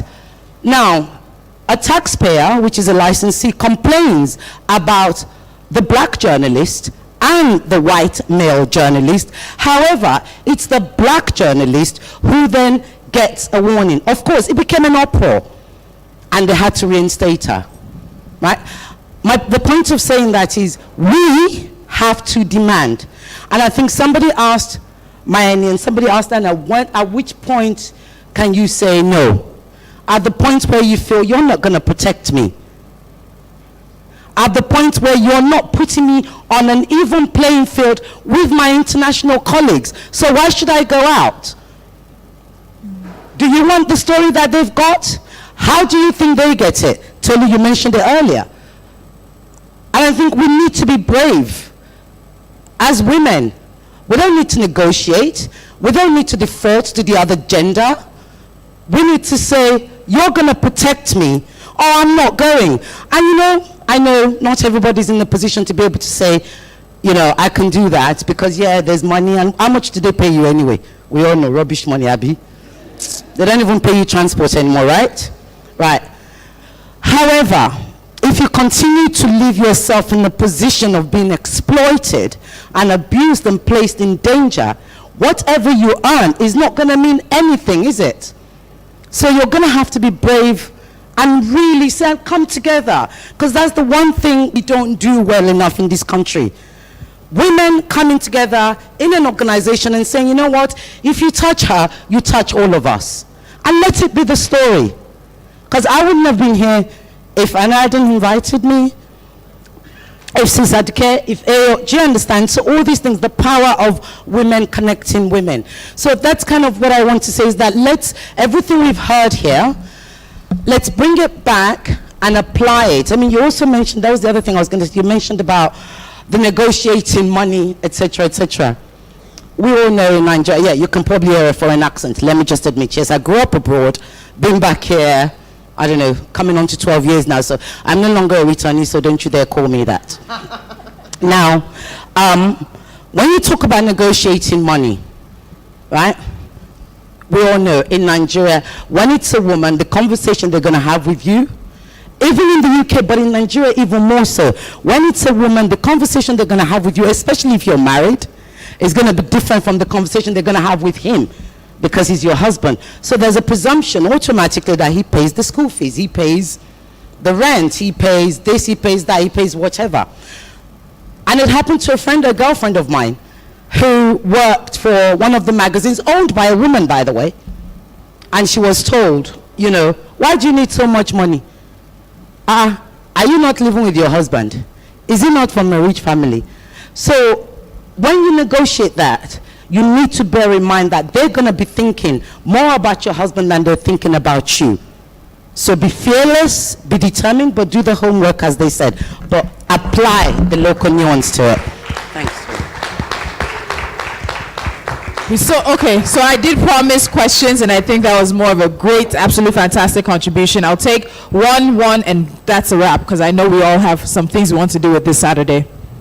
So I'll try to be fast with this. My name is Wemimo from Nigeria Info. I was hoping to ask a question, but now that we've all gotten to this juncture. So I was going to point out that the things that you've mentioned might not practically be the things female journalists face in Nigeria. And this thing about demanding that I'm not going, so I train journalists, and I've asked female journalists questions about, when can you say to your editor, no, I'm not going to tell that story? In the Nigerian space, the way our newsrooms work is there's a story, my newspaper has to have that story because every other newspaper has that story. And that story has to be there now. I don't care how you get that story. I want it now, and I want it on the front pages. So we're not doing so much of development stories because we want the breaking news. We want to talk about Buhari, what he's saying in South Africa. But, the thing I say to female journalists is to say, do your best at the reporting you do now. I started off as a producer in a radio station. Now I do documentaries. Most of the trainings and awards I've gotten has been for reporting. So what do? I do most of my self-training while doing my job. I make sure that the reporting that I'm doing is the best on the table. And so because we don't have so much funding in Nigeria, your newsrooms will not fund you for these trainings. There are so many tools available online. I train journalists about 4 or 5 times a year. They don't know jack about these tools. They don't know how to use them. It looks like traditional media is still competing with the online media. We don't like them, so we don't want to use their tools. But they're telling the stories you also want to tell, and they're telling it better than you are. So why don't you learn to use those tools in your reporting? Do some infographics. Put some data behind the story. A Twitter user can snap a picture and put it up, but you can do data and research and back it up with your story. And sometimes you can even project. So you speak with professionals and project on how this story is going to go. That's what makes you a journalist. So if you're not doing that as a female journalist, you've not put anything of the story on the table differently than any other person. But if you do that consistently, then you get grants. I'm going to Accra in about 2 weeks. Why? Most of the trainings I've gone for, they're not funded by my organization.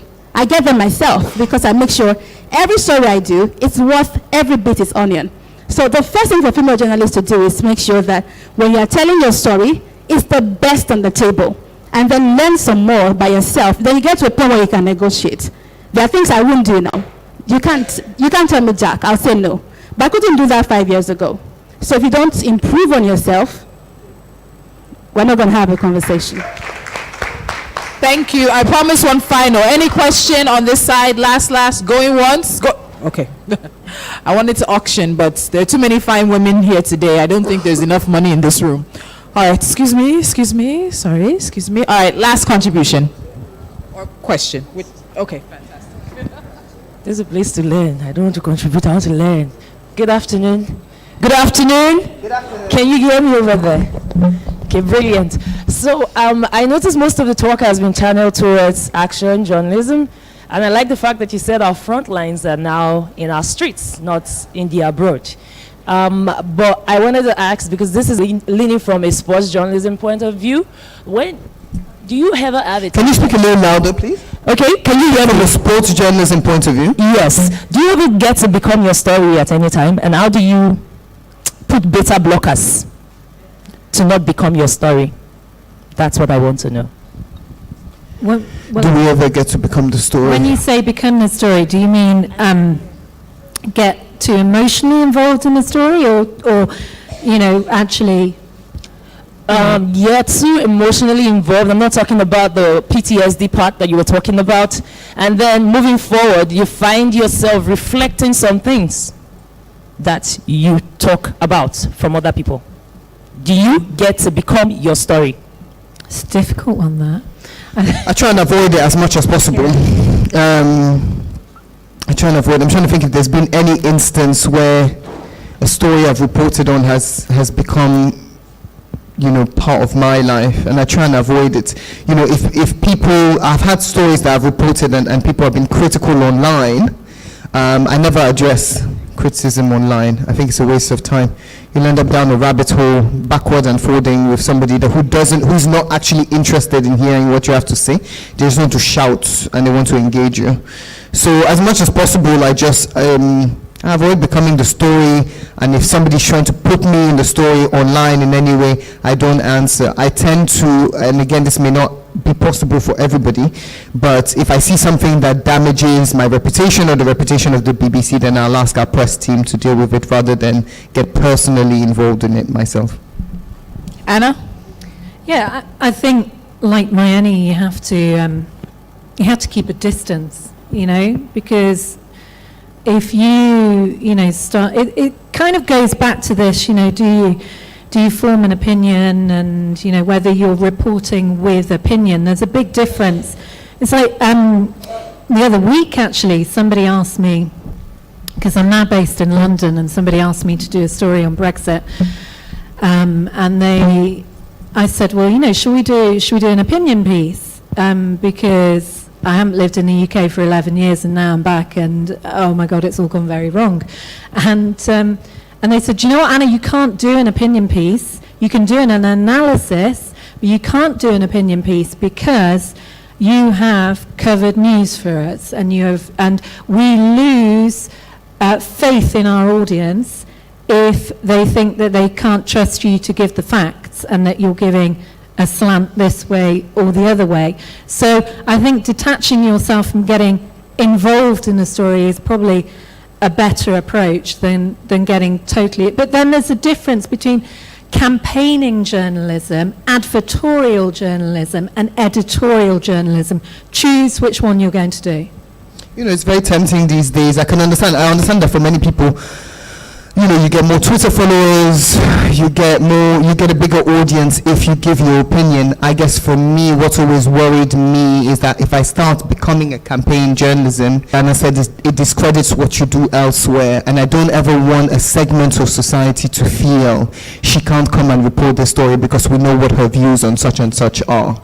So for me, it's better to just report it as neutrally as I can and avoid making myself the story. But undeniably, having a stance, especially in this day and age of social media, will make you more popular online.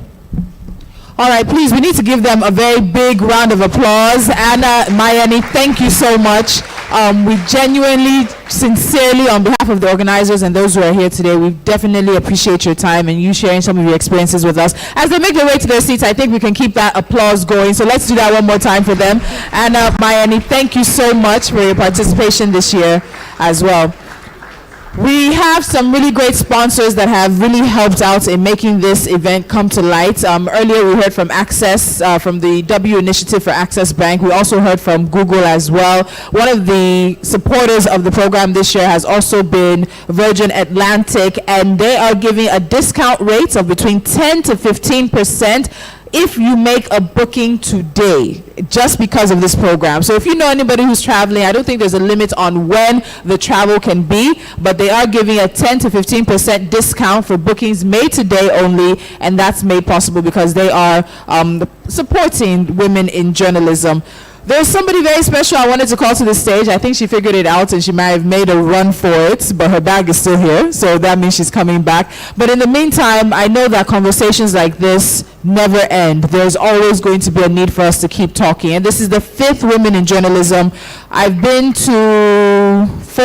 Yeah, I think the 3rd one, I was away, went to have my daughter, but I came back, and Yomi has been very dedicated to this. So I think at this point, I want us to stand on our feet and also give Yomi an excellent round of applause for this, because it's not easy putting all of this together. And I know he's had some sleepless nights in putting this together for the 5th year.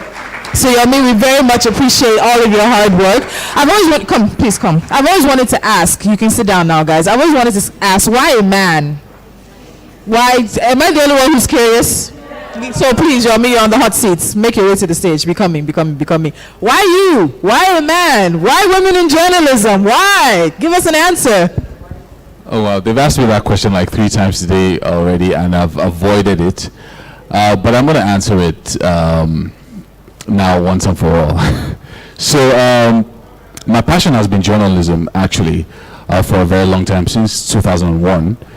And when I discovered that over the past 15 to 18 years, most of the people, bosses that have made an impact on my life have been women. Starting from the late Alima Atta, who gave me my first attempt at PR in 2003. When I got my first job, we were essentially just 2 of us. I think I was our first staff back in 2003. So she trained me in PR. Then to Mrs. Toyin Saraki, who then became my boss for about 4 years. And then after that, I did some work with Mo Abudu as a writer. Over the years, it's always been women who have encouraged me in my career and everything that I've done. So that was one reason to go into this. But my passion for journalism, when we were talking about doing the first journalism conference back in 2013, the focus wasn't women at all. It was journalism. But what eventually happened was we approached the Institute of the Nigerian Union of Journalists, and they said, oh, we have a lot of things that we do already. We have trainings that we organize. We have our conferences. So we're not interested in another conference.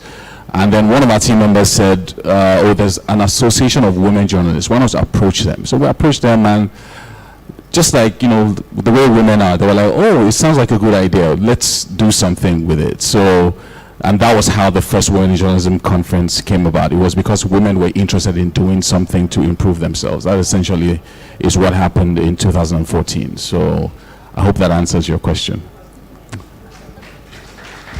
So yes, that answers my question. I was waiting for Auntie AO. If you can hear my voice somewhere, we want to wrap things up. But one final thing I'll do, I like doing this so that we can understand, especially for the organizers of events like this, that there is an impact. So I just want 3 people who are willing to tell me the takeaways that they've had from today's event. Whether it's something that has challenged you, something you feel you want to take to the next step, the next level as you take your career higher. Lola, I didn't see your hand. But just 3 people. What are the takeaways? 1, 2, 3.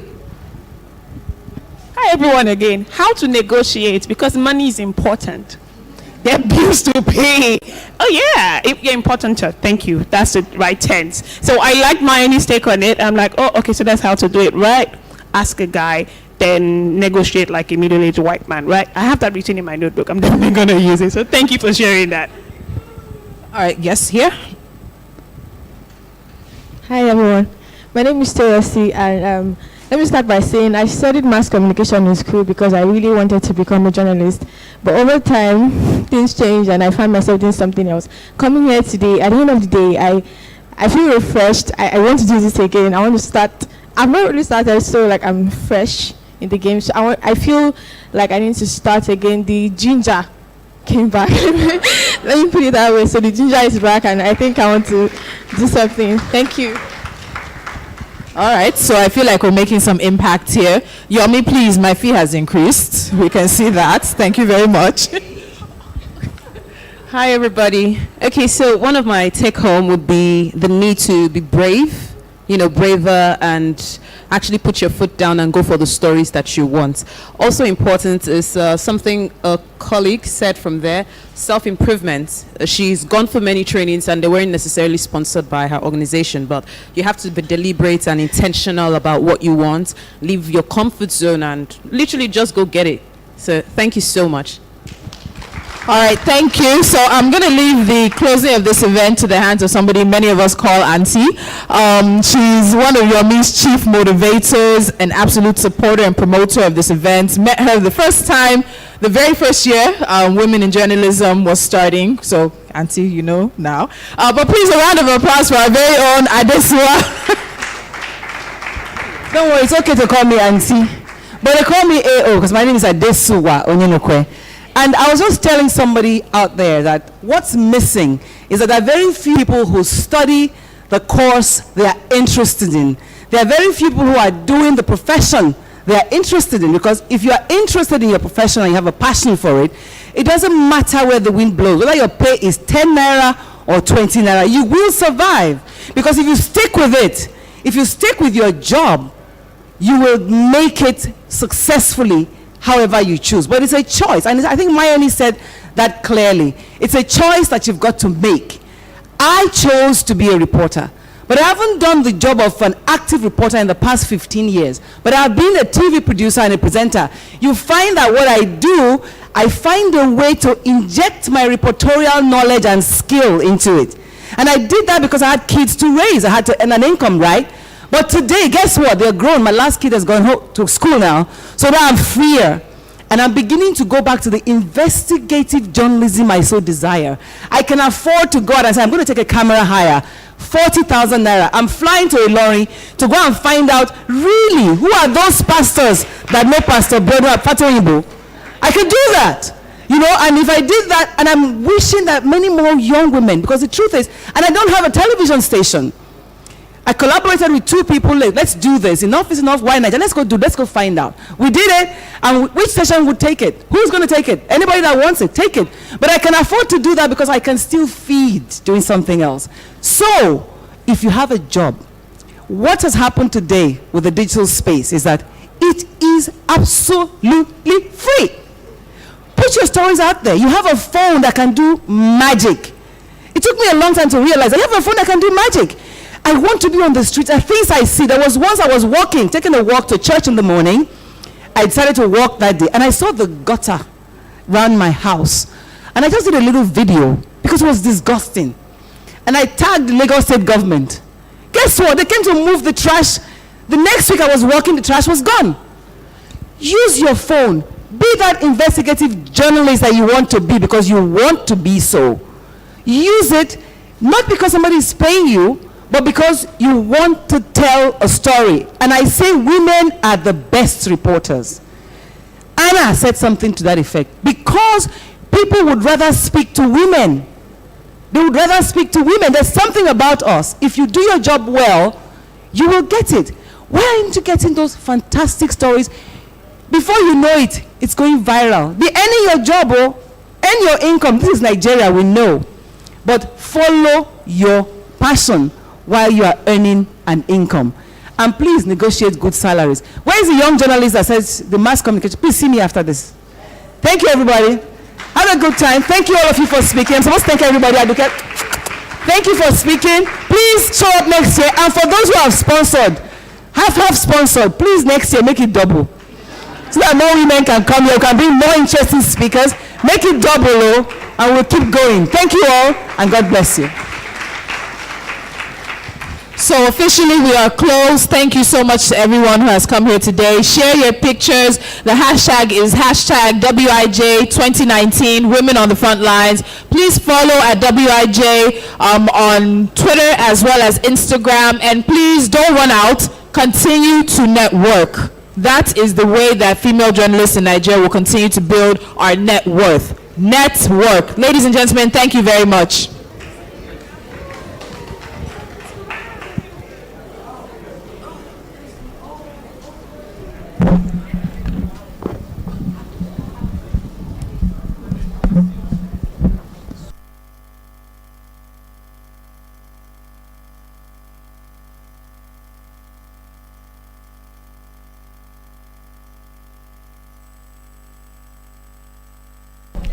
There are some light refreshments at the tea table, so as you make your way out or as you're networking, please just grab something before you leave. Thank you again.